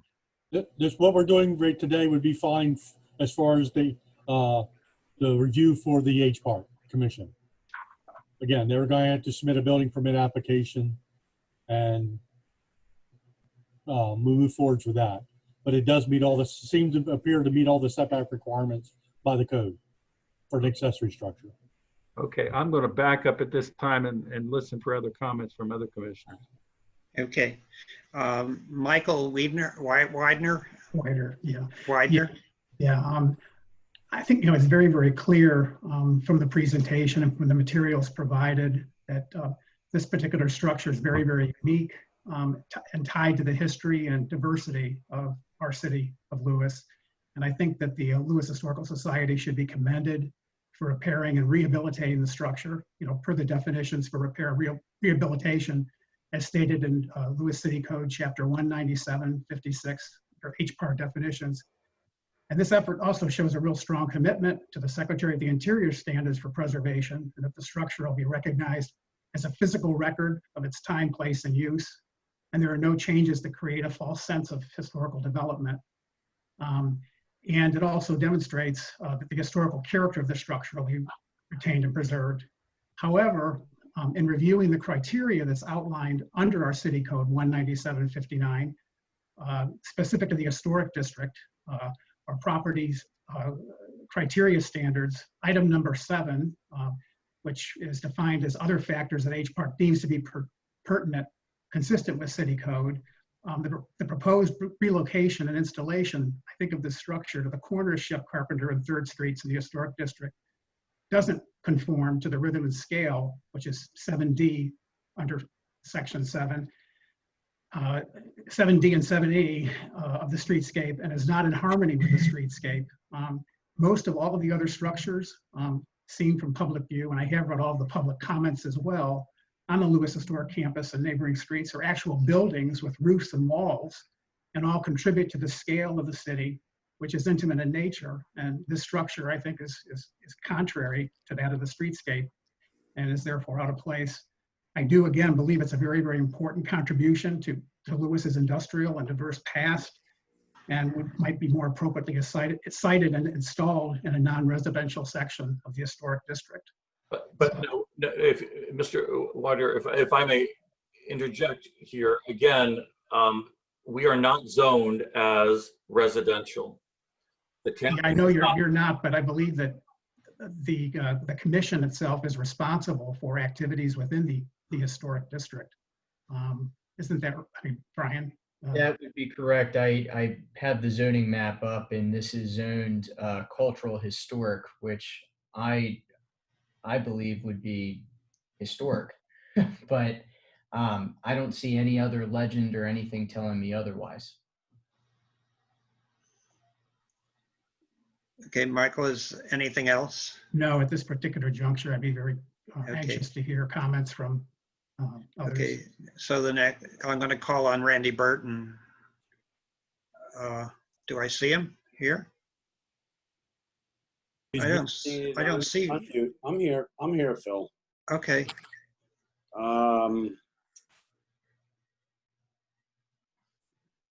I think that we have a loaded cannon here, quite frankly.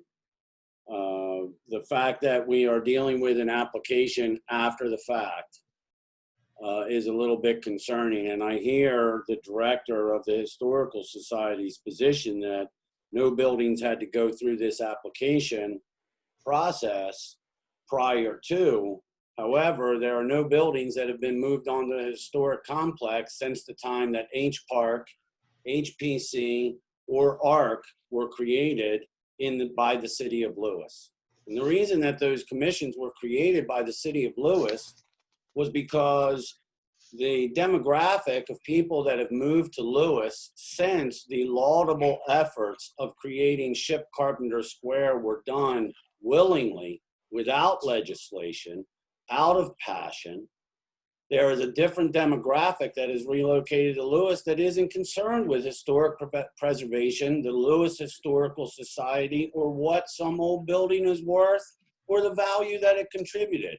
Not unlike where the city was in the 60s when the Historical Society was begun by some laudable individuals who just had passion for preservation. And that's how it started.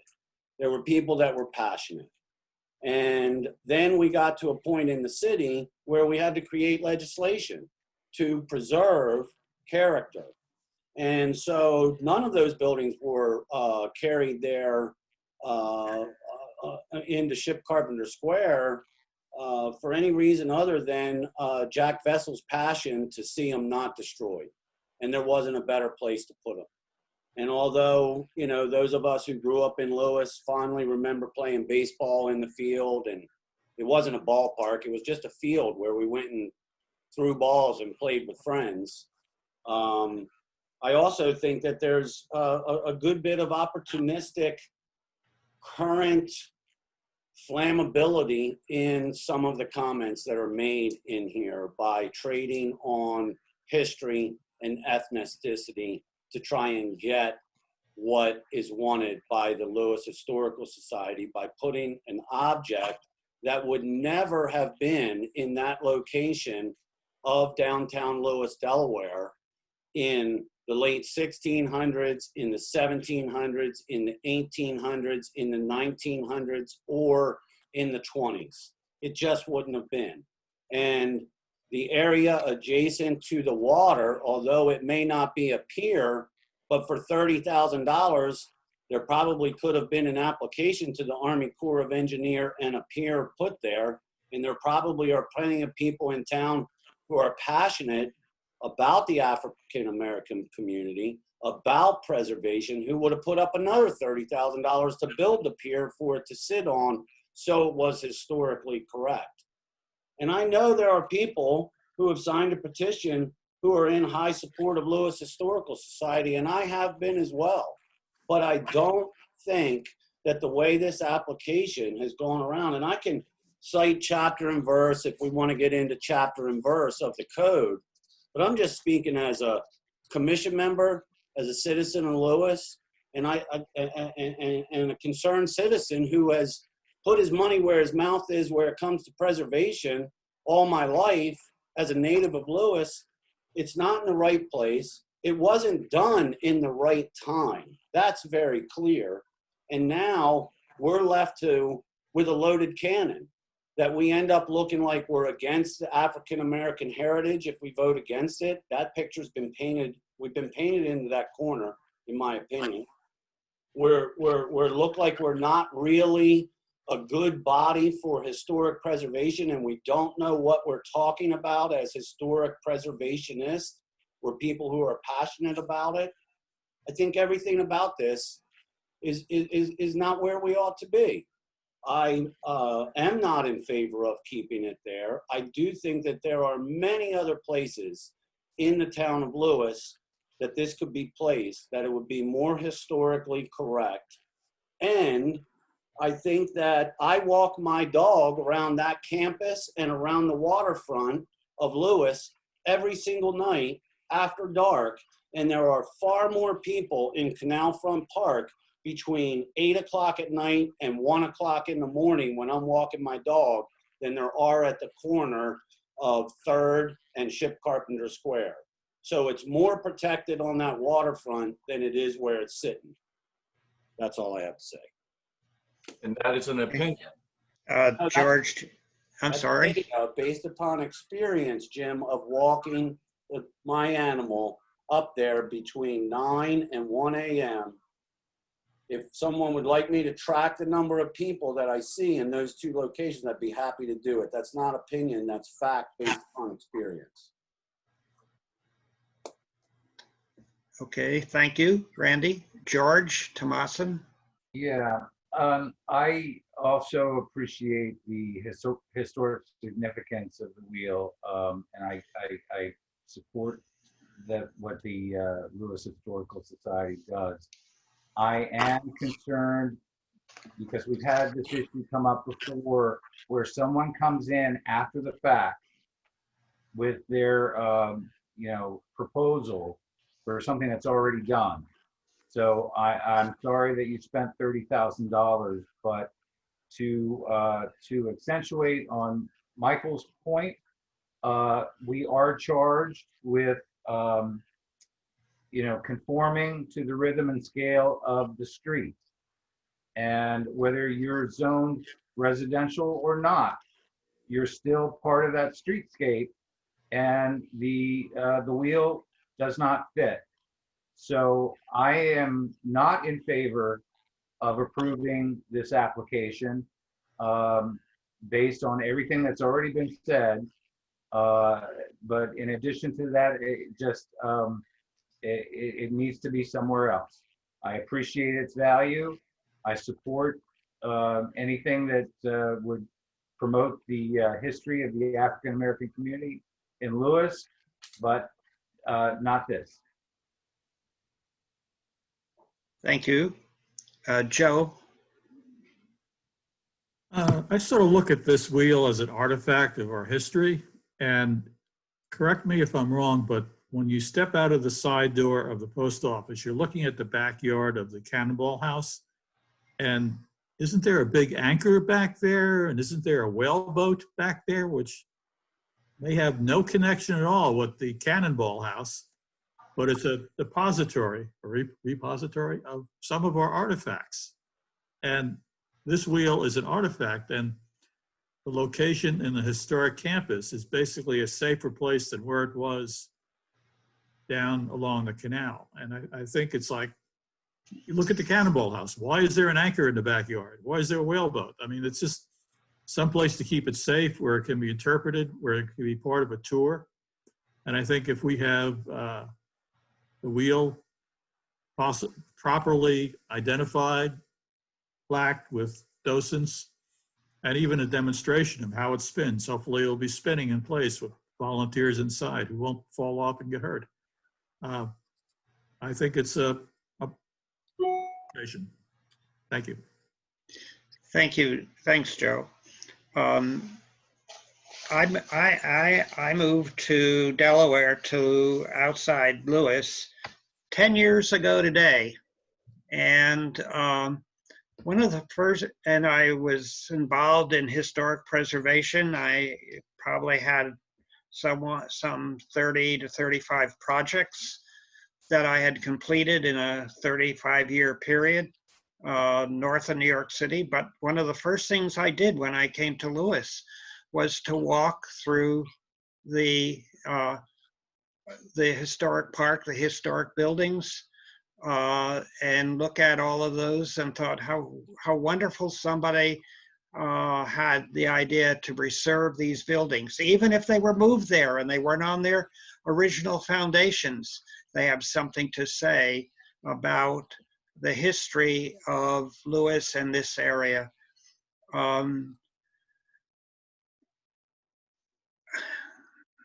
I went to see the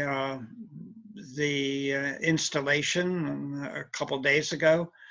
I walked around it. I picked up one of the pamphlets that were in the distribution box and read that and was excited about the history that it represents.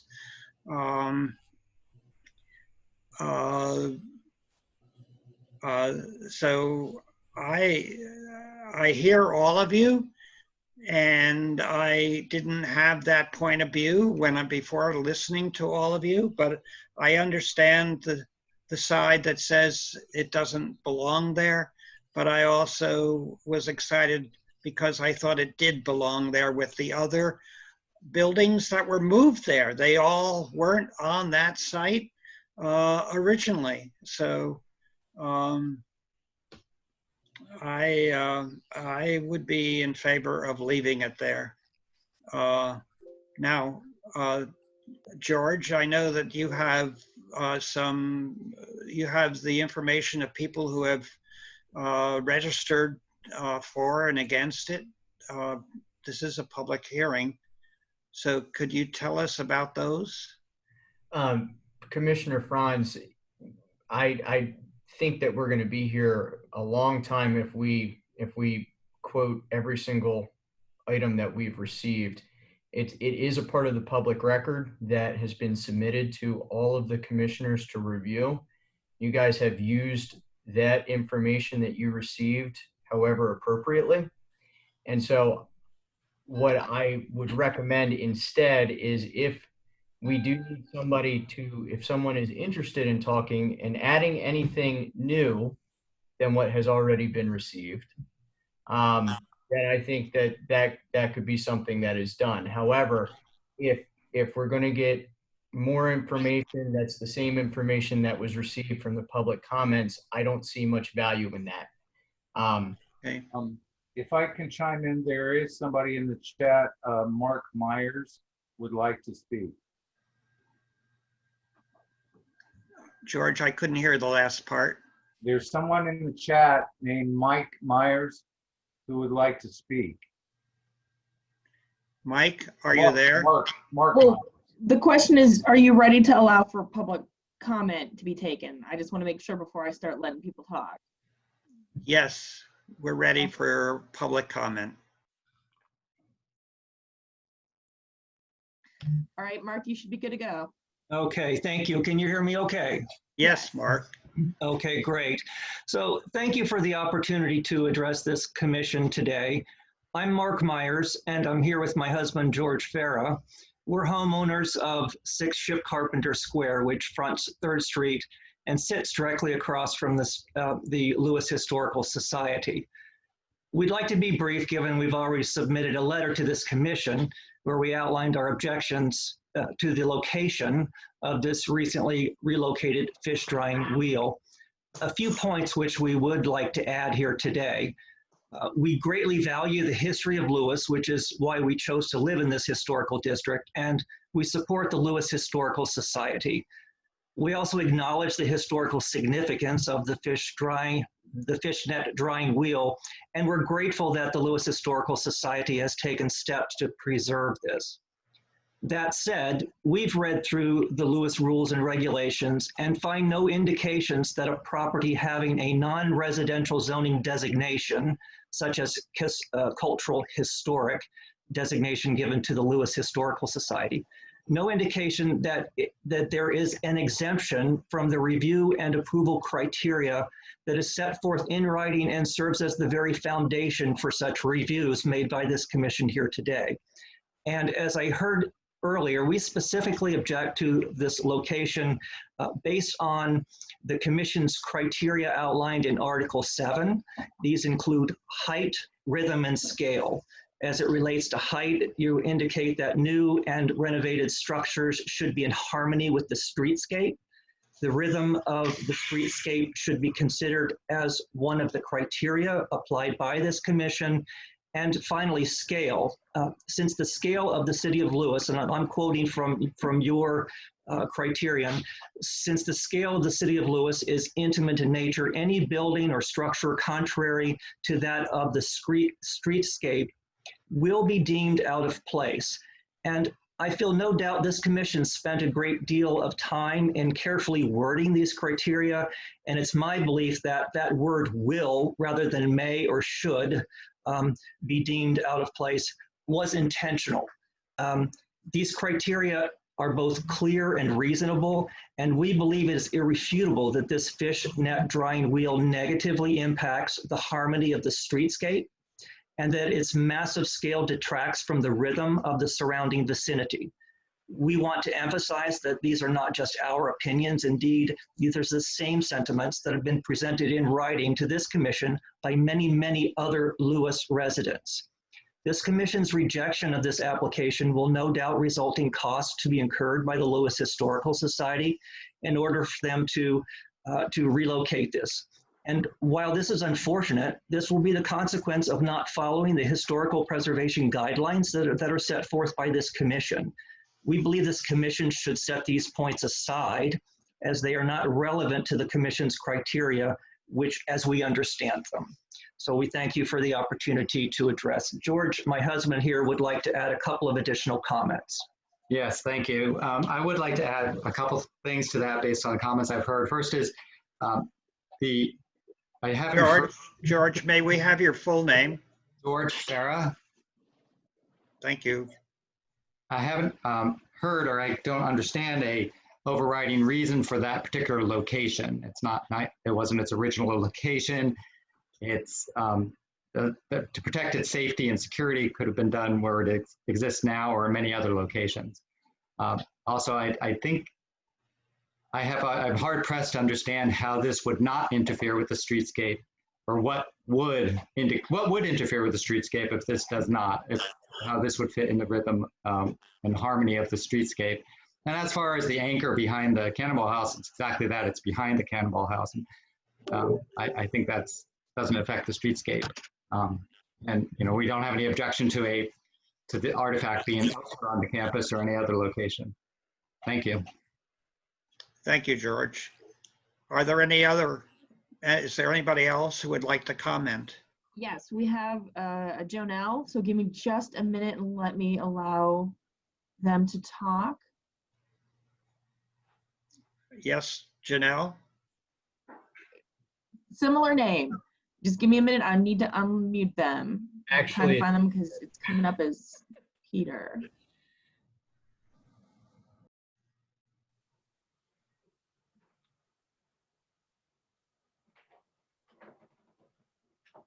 And then there's also, there we go. There you go.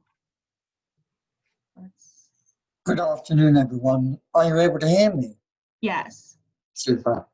I will also be brief and just have a couple of comments on some of the points that you each have raised during this afternoon discussion. Sir, could you start by stating your name first, please? Yes, it's Peter, P-E-T-E-R, and the last name is Keeble, K-E-E-B for boy, L-E. Thank you, sir. Thank you. Cool. A couple of reactions. Why the wheel is there in the first place, and James will correct me if I'm wrong, but it had to be moved. Where it was previously cited, the owners of the lightship said it was trespassing upon their property, so we were required to move it, so it can't go back there. And where else can the Historical Society put it but on their campus? Now, the comment was made that it didn't have a roof or walls. I think that's a real asset because it's an open structure which lends to the park-like setting of the campus. If we put a 19th century wooden barn that obscured the whole view, that would not be as appealing as this wheel. I think it's an asset, that it's different to the buildings, it adds diversity and texture to it, and as I said, keeps that open air aspect.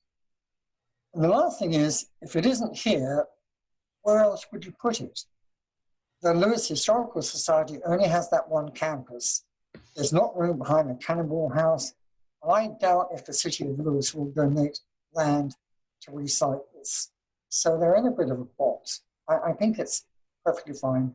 And I think they've done a nice job in restoring it for all the reasons that the review have touched on and James did as well.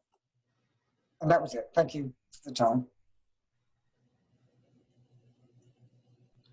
Okay, and then we have Libby Owen who wants to talk.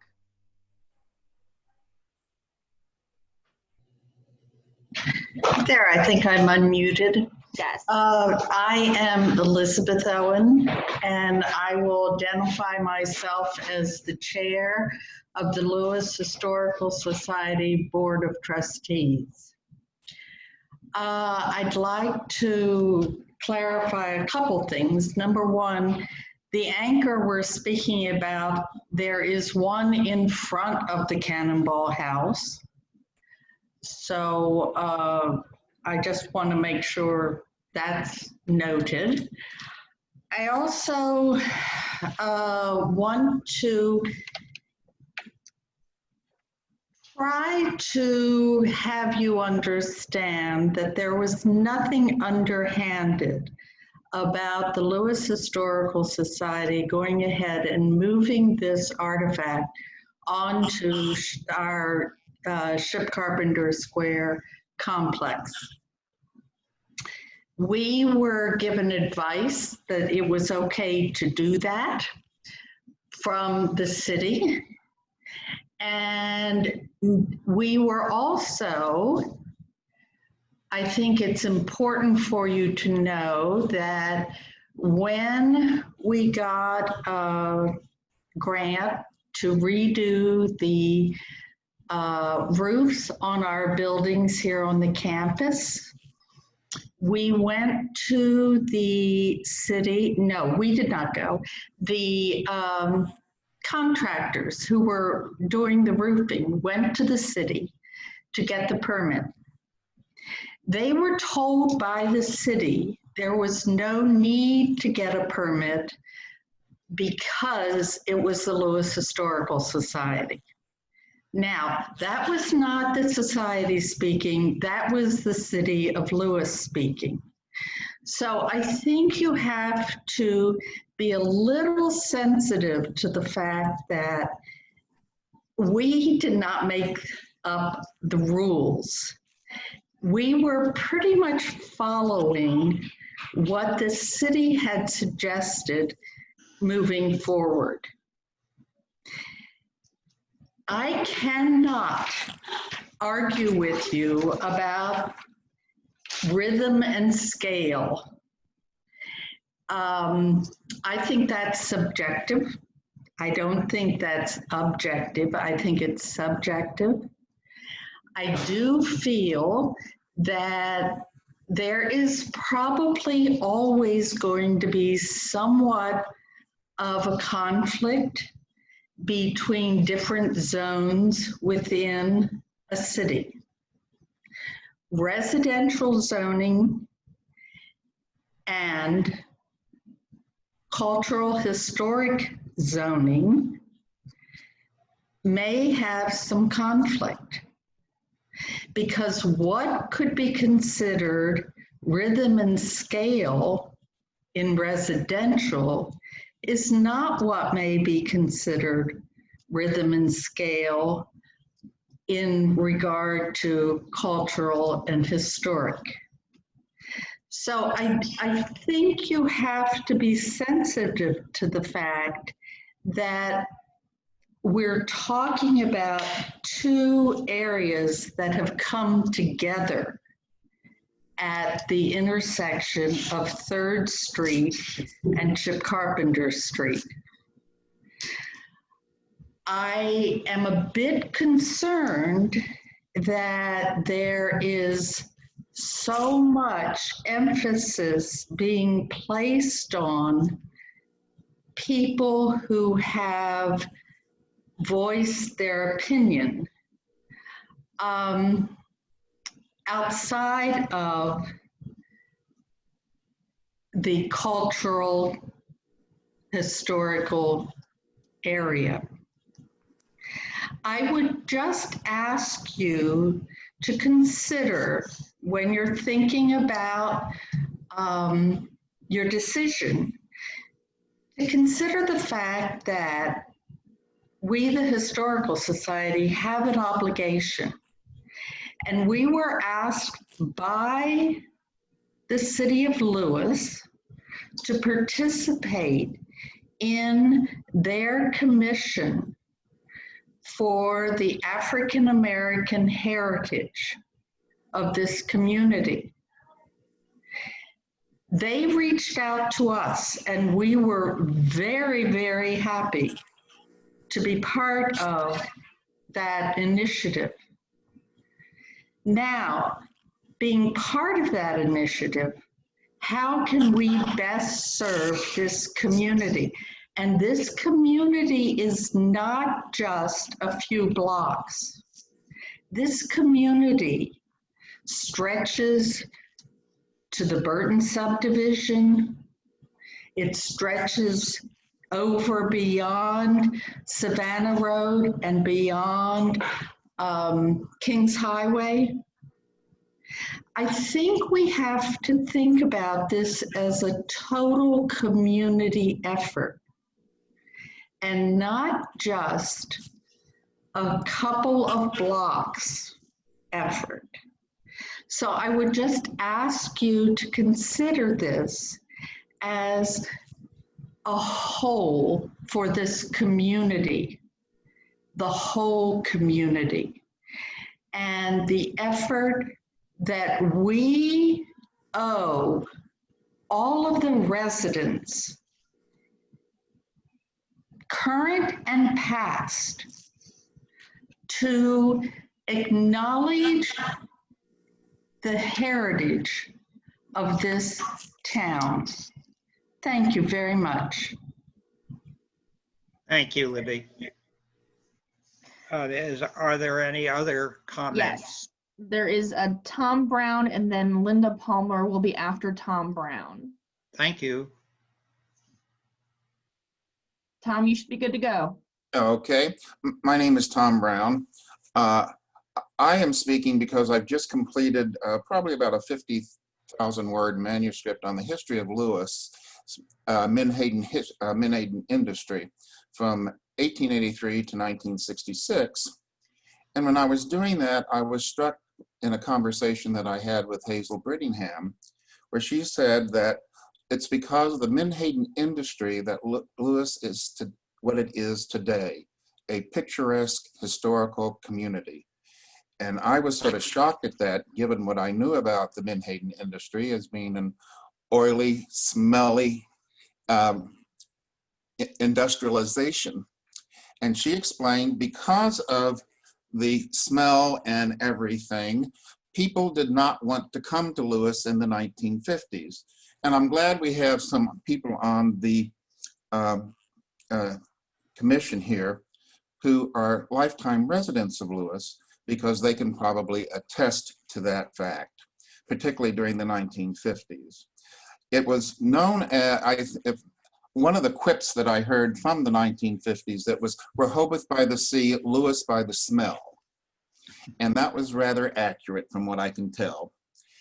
And what happened in the 1950s, and I'm glad that Jim mentioned that the National Preservation Act was in 1966, that what happened in the 1950s, it was sort of nationally a tear down culture. And people who went places tore down and built new. And that's what you saw in Rehoboth. They tore down and built new. That's what you saw in Bethany and in Dewey, all along the ocean front and the bay front in Delaware. But no one came to Lewes to tear down and rebuild and build new, because no one wanted to invest their money into a place which had little opportunity for recreation and tourism. By the way, I should mention that this idea of developing Lewes into a tourist industry center did start off, had its incipiency in the 1930s, but be that as it may.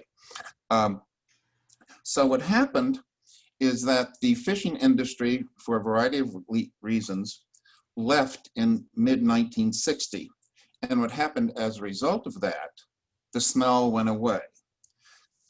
Coincidentally to that, you had this national interest as maybe tearing down and building new is not such a good idea. And that is why the Lewes Historical Society got its start and its foundation. Someone said by passionate people. They merely wanted to keep the Cannonball House from being torn down to build townhouse condominiums.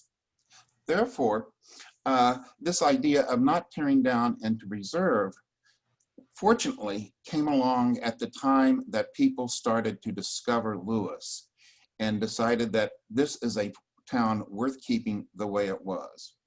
And I think that the Menhaden reel is the only artifact that I know of that dramatically points out the Menhaden industry to the history of Lewes. And I can think of no better place for such an important artifact to the history of Lewes to be than on the campus of the Lewes Historical Society. Thank you. Thank you, Tom. Are there any other comments? Yes, Linda Palmer, just give me 1 minute to get her up.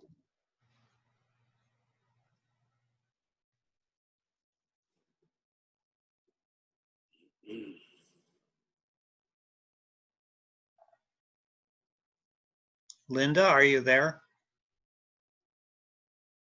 Yes, She should be good. Am I okay? Can you? Yes. Yes, we can hear you, Linda. Okay. I'll try to make this brief, but I did want to make a few points. I was on the Historic Preservation Commission at that time, just the residential commission, not the commercial included, for 5 years. And there's one thing I wanted to address, particularly to the comment by Libby Owen, that when she was referring to the roofs on the Historical Society buildings, the reason a permit wasn't required is because they were replacing kind with kind. In other words, the same materials were being used, and there was no need to get a special hearing or permission to do that, which are part of the rules. Another thing, a comment I'd like to make is I've never heard of cultural zoning. I realize now that this property, the Historic Society property, is zoned commercial, but and then part of that designation is a cultural zoning. Anyway, I have a question about that. But I think that the main point is, I think that Randy made some excellent points about the real history here. I think the most egregious thing that has happened here, and I think that's what has most residents, the ones who are upset. I'm upset at the fact that if you live in the historic district, you have to abide by the rules, the building rules. I just listened, I don't know how many of you listened to the demolition hearing that occurred right before this particular part of the meeting. And basically, people are really taken to task on every single issue that is in place. Every single rule that is in the code has to be adhered to, or at least, considered. And my problem is with the Historic Society not feeling the need to apply for this type of structure to be placed there. Now, I can find plenty of other locations that would be perfectly suitable. I think it should be, it was restored already, and I think it should be kept in a very prominent place. What about the museum? We have a new museum. That would be a perfect place for it. There's land around Stango Park. There are plenty of places to have it in a prominent location, but to have it in the middle of a residential area, especially when no permission was given for that to be constructed there. I feel that, we're setting a precedent. I mean, even if there is such a thing as a cultural designation, I know it's commercial zoning. I just feel that it was insensitive. And thank you. That's all I have to say. Thank you, Linda Palmer. Are there any other comments? I have no one else looking to speak. Okay. Well, thank you for all those comments. To all the commissioners, are there any additional comments that you would like to make, having heard the public comments? I have two things, Phil, that I'd like to add, and that is— Sure, Randy. When it comes to the Cannonball House, just as is now the new interpretive model of the Cannonball House, part of the reason that we have anchors and the old pilot skiff there is because when that building was rehabilitated, it was to harken back to our maritime heritage. And so the reason that the chains are around there and the anchors are there and the skiff is there is because at the time that the Historical Society put that together in the 70s, and it featured the lightships and the piloting heritage and all of the other navigation and nautical history of the town of Lewes. That was the focus of that specific place, and to be potentially a profit center, or at least a way to generate some revenue. And many, many school children have walked through there and had the great joy of seeing what it is. So let's not go with revisionist history on that. That's why those objects are there. And that is why they are there, including the ladder that my grandfather hauled from Cape and Lopin Lighthouse when it fell to the ground. So additionally, I think we are on a slippery slope here if we vote in favor of this, because as a member of St. Peter's Church, and Father Jeffrey will probably shoot me to hear me that I said this, or I may get struck dead. We all know that there are plans afoot for renovation and restoration from the second largest historic cultural zone in the city of Lewes. And if the Historical Society is able to do whatever they want on their property, then what will stop this commission or anybody else in the city from allowing anything to be built on truly and honestly what nobody can dispute, the most historically significant piece of real estate recordedly where William Penn came in this town?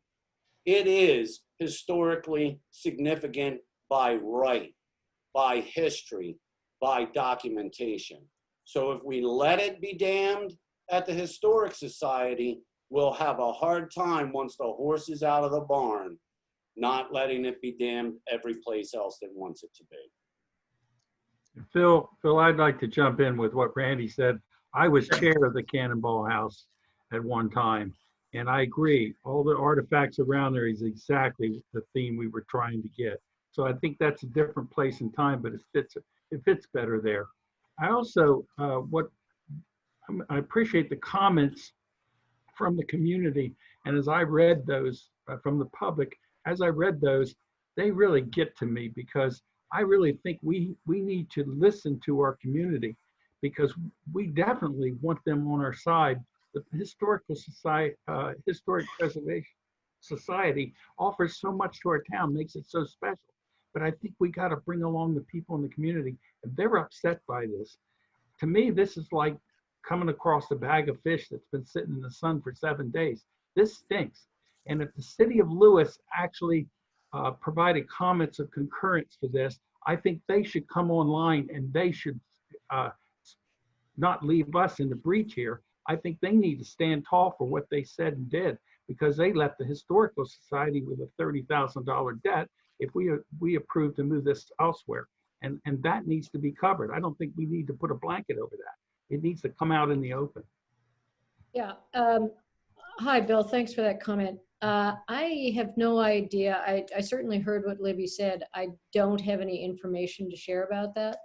I do think it is a separate issue from the mission of H Park in terms of what you all are supposed to look at. But I'll definitely follow up on that. But I am unaware of it, and I checked with the mayor, and he's not aware of it. So I agree with you that something needs to be looked into, but I do think it's a separate issue from your all's deliberations. Okay, fair enough. If I can jump in real quick. Oh, I'm sorry, Ronnie. I would like to, I would just agree with Councilperson Osler.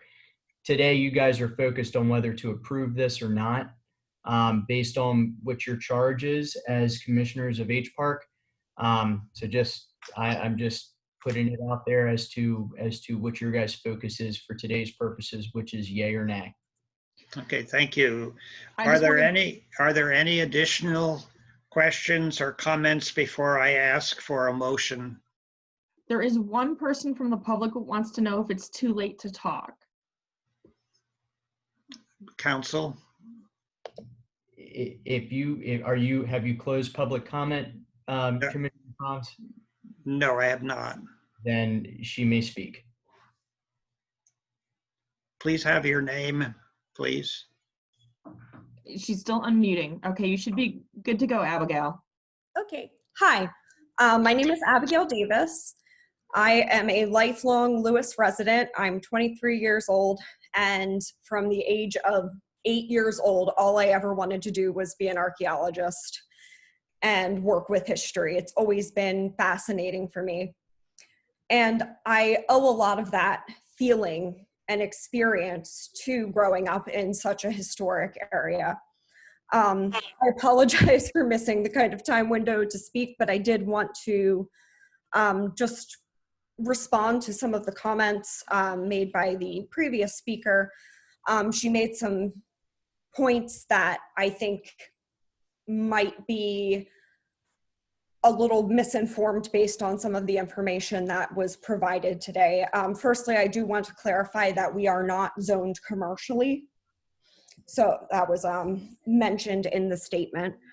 But I do want to drive home the point that Ms. Owen made, that there was nothing underhanded or sneaky about our decision to move the Menhaden wheel. Oh, by the way, I work for the Historical Society, sorry. There was no malice or ill intent. We just purely wanted to preserve this very important object and put it where we deem to be a safe location. And not only that, it's vital to our interpretation, as one commenter pointed out. Before, it was in a location where it was ill-noticed, ill-mentioned. I would venture to guess that most people who walked past it had no idea what it was. And while the waterfront location was very nice, it is no longer available to us, and everybody is saying that there are many other locations where it could go, and I'm not familiar with anywhere else large enough to house it. But that being said, our Historical Society campus allows for the interpretation of this very important object. And circling back to what I said about growing up in this town, I was able to see people like me and the objects that they left and the objects that they made. And I understand the issue with painting this as a racial issue, as Mr. Burton mentioned, and I do understand that we're in very contentious times. But that being said, you have to somewhat consider the African American visitors who come to our town and they see this history that was created by people unlike them.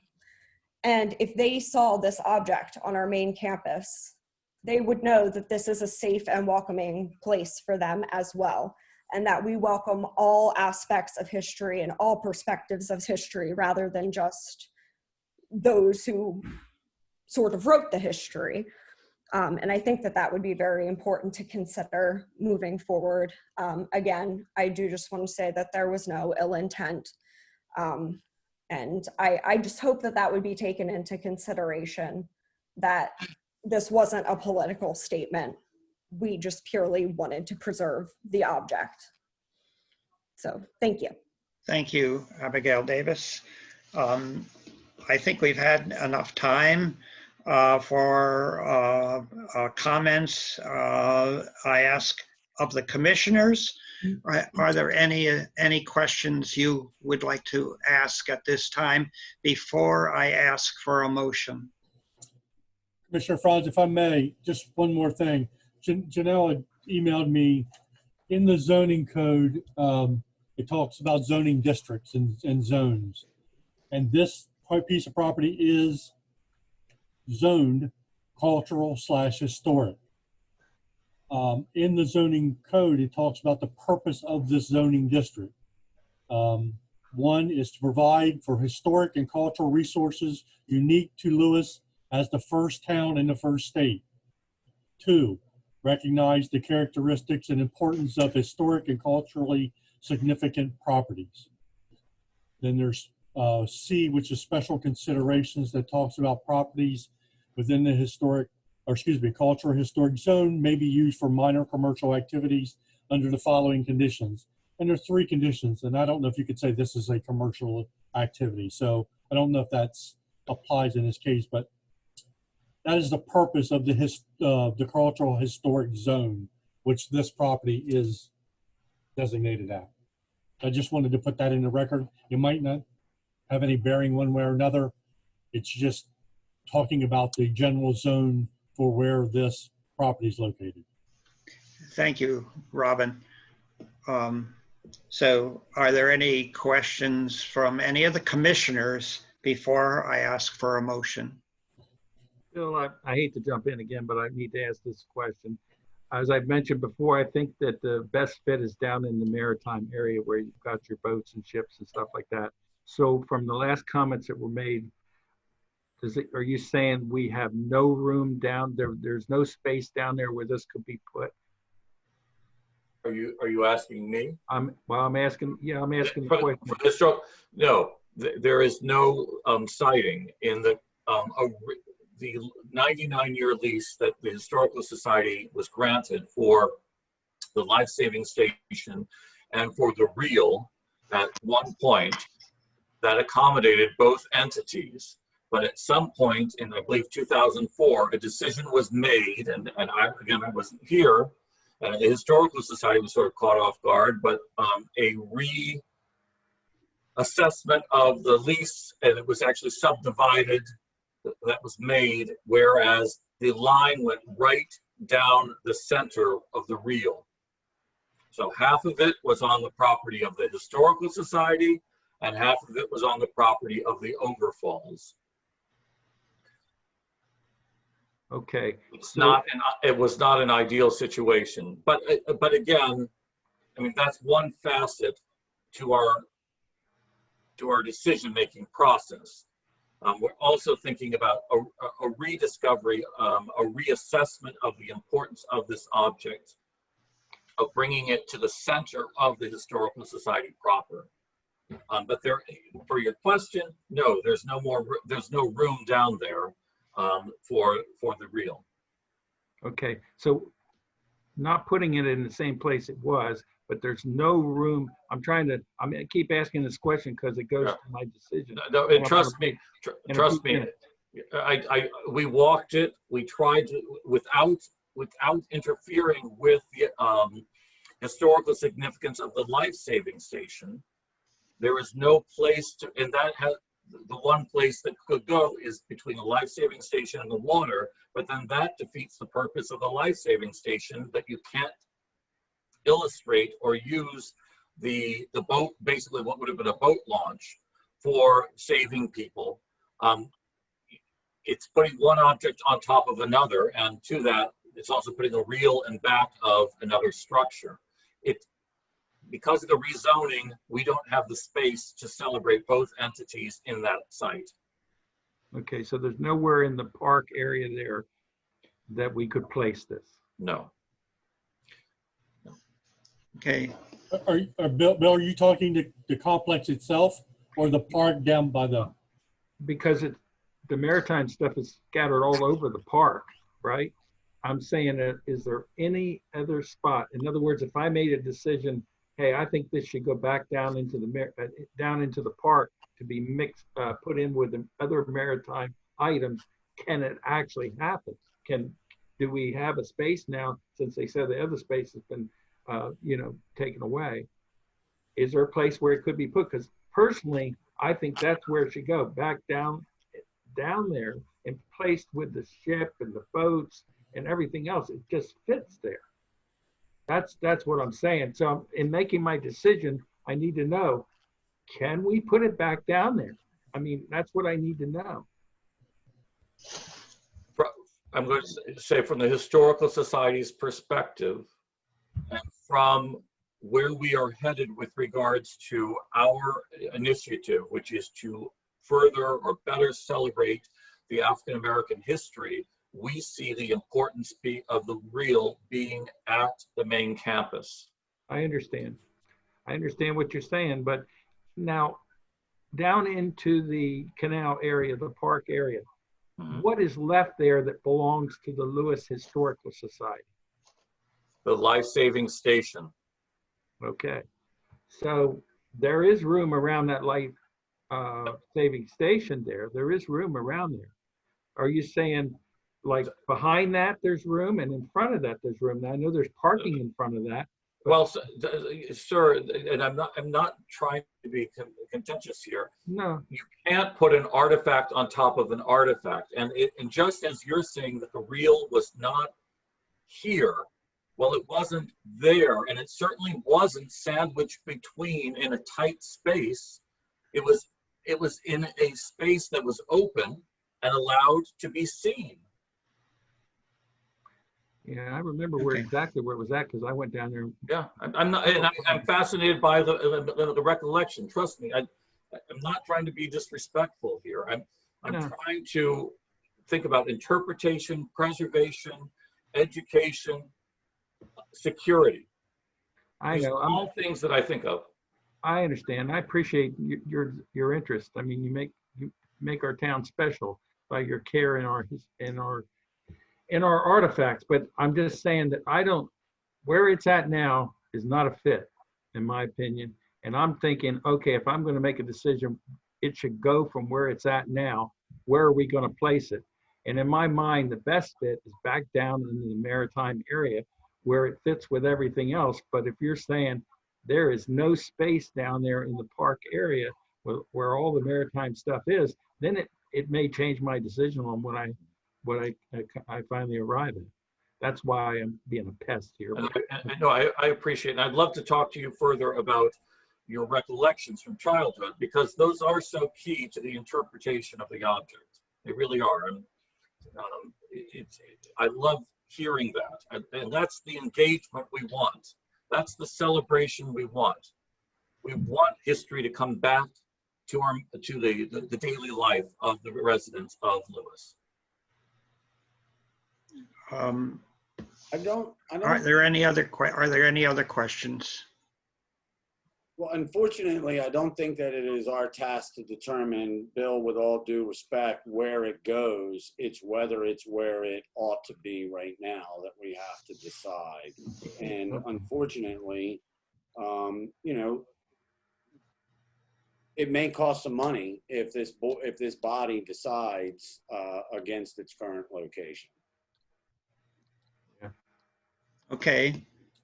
Is there anyone who would like to make a motion so we can vote on this? What kind of motion are you looking for? Because in my opinion, it's just a yes or a no vote. So you want a motion to approve the application or to disapprove? Commissioner Thomason, I don't think it makes, I think that it's a motion to approve, and then the commissioners are going to vote whether to approve it or to not approve it. All right. Thank you. Because someone else can make that motion. And if I may interject, and I'll ask the solicitor. I'm sorry, I couldn't hear you, George. I don't say is there an option, and I don't even know if this is even possible. I from reading some of the comments and hearing, is the location at the corner of the property a major heartburn? Is the complex itself a reasonable site for it, but just not at that corner?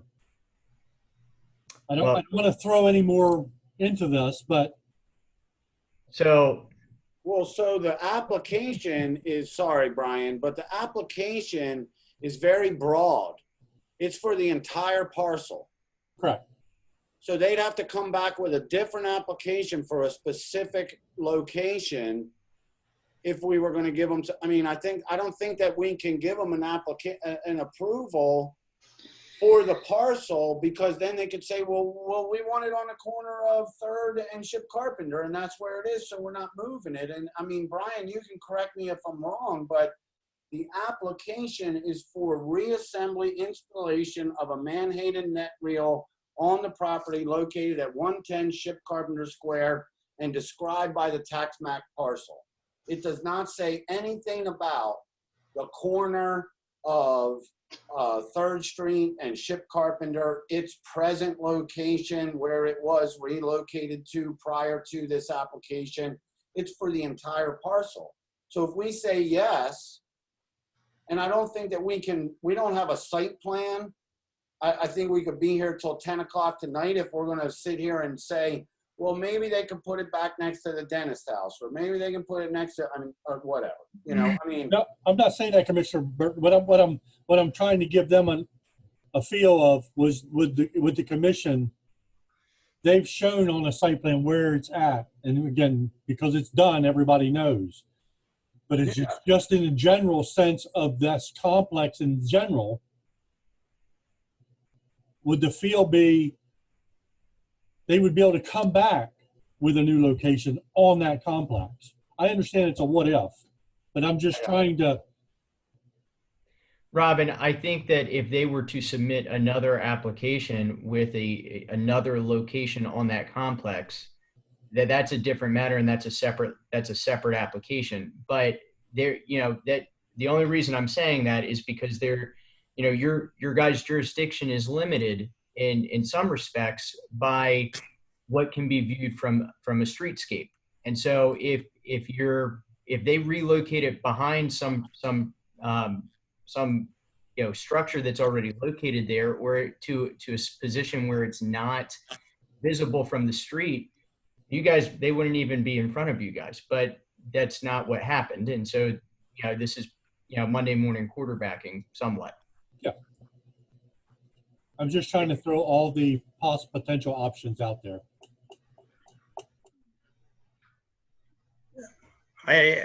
So where do we go from here? Does somebody make a motion that? Well, if someone makes a motion, then we can vote the motion up and down. If you do not get a motion, the application is denied, period.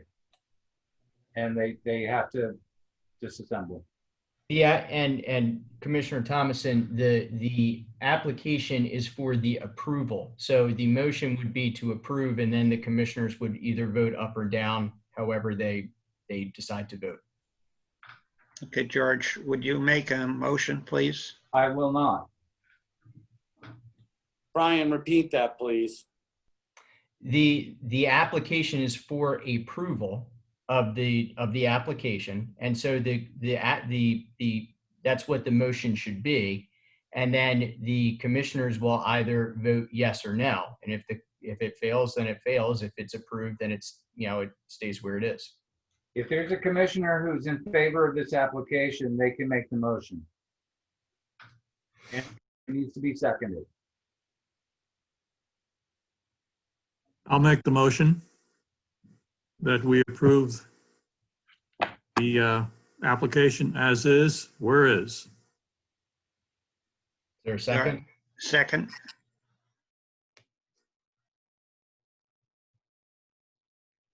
So now you can have discussion or you can poll for a vote. I couldn't hear you, George. I'm sorry. You can poll the commissioners for a vote. For their vote. Okay, starting with Bill Landon. And Commissioner Franz, I would ask all the board members to please state their reasons for their decision. Okay. I'd like a clean record for this one. Okay, if you would, starting with Bill, and then would, as we go through the line, would you please state your reason for your vote? Okay, I vote that we deny it. This is probably the toughest decision I have made so far. But I recommend we deny it based on the criteria that we're chartered to look at. And that is looking at it from the streetscape. Does it fit the, in with the other buildings in that area? Is it the rhythm and scale, and does it fit that? Does it fit the criteria of our commission? I say no. So therefore, I recommend we deny. Thank you. Michael Widener. Yeah, I would vote also to deny because the submission is in the Lewes Historic District and does not conform to the rhythm and scale of the streetscape, and is not in harmony with the streetscape. Thank you, Michael. Randy?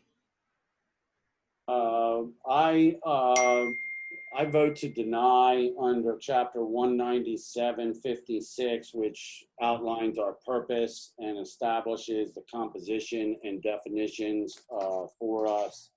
And under 197-57, which speaks to the Historic Preservation Architectural Review Commission's jurisdiction, and further under and more specifically under 197-59, it references continually structures. And Mr. Davis, if you could just remind me, is this considered a structure? It meets the definition of a structure, yes. Meets the definition of a structure. So under 197-59A, criteria in reviewing the plans for any construction, change, or demolition, H Park shall consider or shall give consideration to. I can read each of these individually, but the historic value and surrounding area and the significance of the structure, the relationship of the exterior architectural feature, the general compatibility of the exterior design. Those are 1, 2, 3. Under 7, under number 5, which is quite interesting, the potential loss of history to its original site and to the historic district as a whole. And we're in the middle of a very sticky wicket there because it's not at its original site. It's been moved to another historical site. And then the question becomes, is there a more significantly historical site that it can sit on? That's for the Lewes Historical Society to decide and come back to the body with, I believe. And furthermore, it says number 6, the effect of the structure on the health, safety, and general welfare of the city. I could argue that it's no more or that it's no less dangerous where it sits than where it sat before. It still is a dangerous object that needs to be protected. And I agree that it needs to be protected, but not in the location and under the criteria that we have. And furthermore, and it's not in the standards, Mr. Brian could probably clarify that better. The commission by this action, and certainly me by this action. I guess my forebears have been run out of town when they were Tories and tarred and feathered, and I'll probably be the same by many people who are listening to this, but we're on a slippery slope. If we let this happen here and we lose our authority anywhere, then anybody can build anything, anywhere. And the same criteria of this to say that historic or cultural doesn't matter, then the next person who's non-residential and commercial on 2nd Street that wants to tear down Sussex Trust Bank, AKA M&T Bank, we will not be able to stop them. They'll tear it down.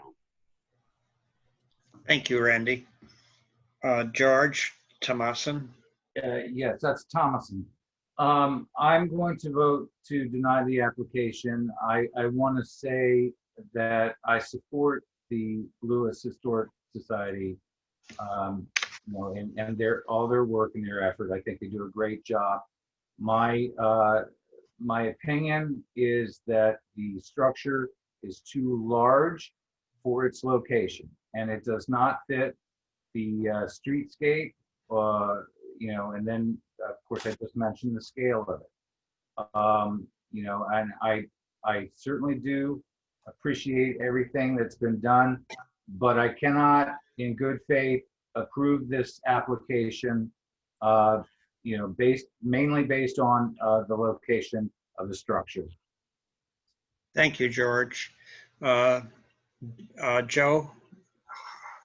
Hockner. Hockner, yes.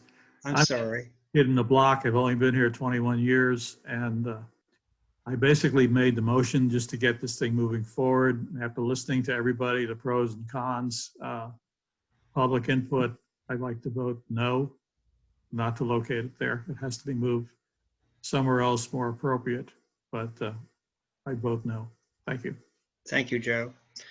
And for all the reasons that have been stated, I will also vote no.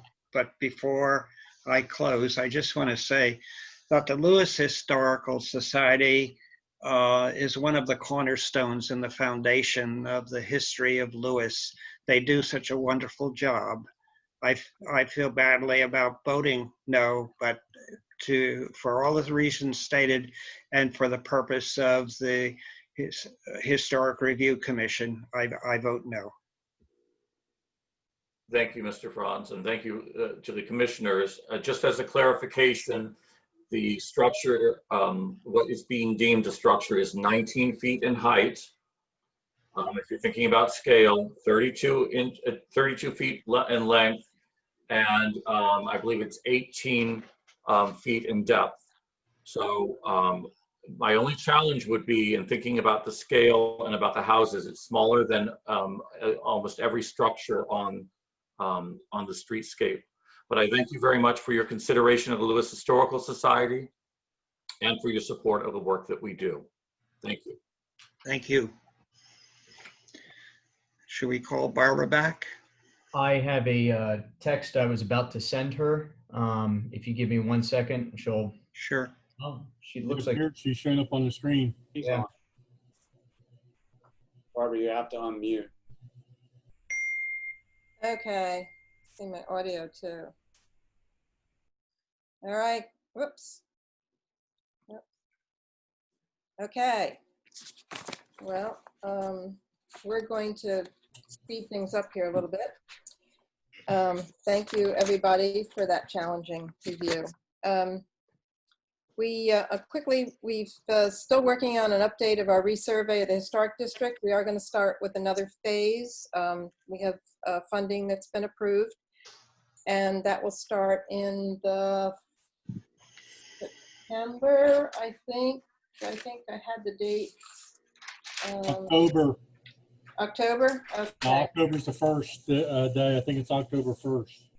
Okay, there's 4 Thursdays starting on October 1st. And I'll get you information on where that's, the locations, but that's going to pretty much finish our district, and that will be phase 7. And as soon as we get the state to release phase 6, we're going to put everything online And so we're going to start utilizing all those resurvey areas. We expect that there'll be some questions from some people that we may have to make some corrections on finishes, or some people will bring forth new information on the structures, and we'll just, Robin and I met with Kate, had a little Zoom meeting from the University of Delaware, and Robin had a really good suggestion. We're just going to move forward with it as soon as we get the release of phase 6 from the state, and then we'll make adjustments as needed. That is with a conference with the mayor and council to see if they need to bless this somehow. I think there's a process that we normally go through, right, Bonnie? We'll take this to mayor and council, and we're just waiting on the state again. And then we're going to do chair and staff. Chair and staff, there was only 4 last month, as you see. Mm-hmm. Most of standard stuff, again. Nothing really major. Okay. Anybody have any questions about the chair and staff? Barbara, any updates on 104 Second Street? Any status? We did. They submitted, we requested a minor revision in the left side, the sunroom style, and they did exactly what we asked for. And we can forward that to everybody to see. Robin had sent it to me. I don't. Henry did that because Henry was handling the review of that. Okay. All right. Well, I can forward that to you so you can see. So they followed all our requests for the window pattern for the second floor, the first floor to be matched the second floor. And they did they centered the door the way we asked into the sunroom. Great. And they just did a very small, decorative heading over the door. It has a name, but I've forgotten it. It actually is like a small scale of part of the front door to the house, but it doesn't extend out. It still sets back.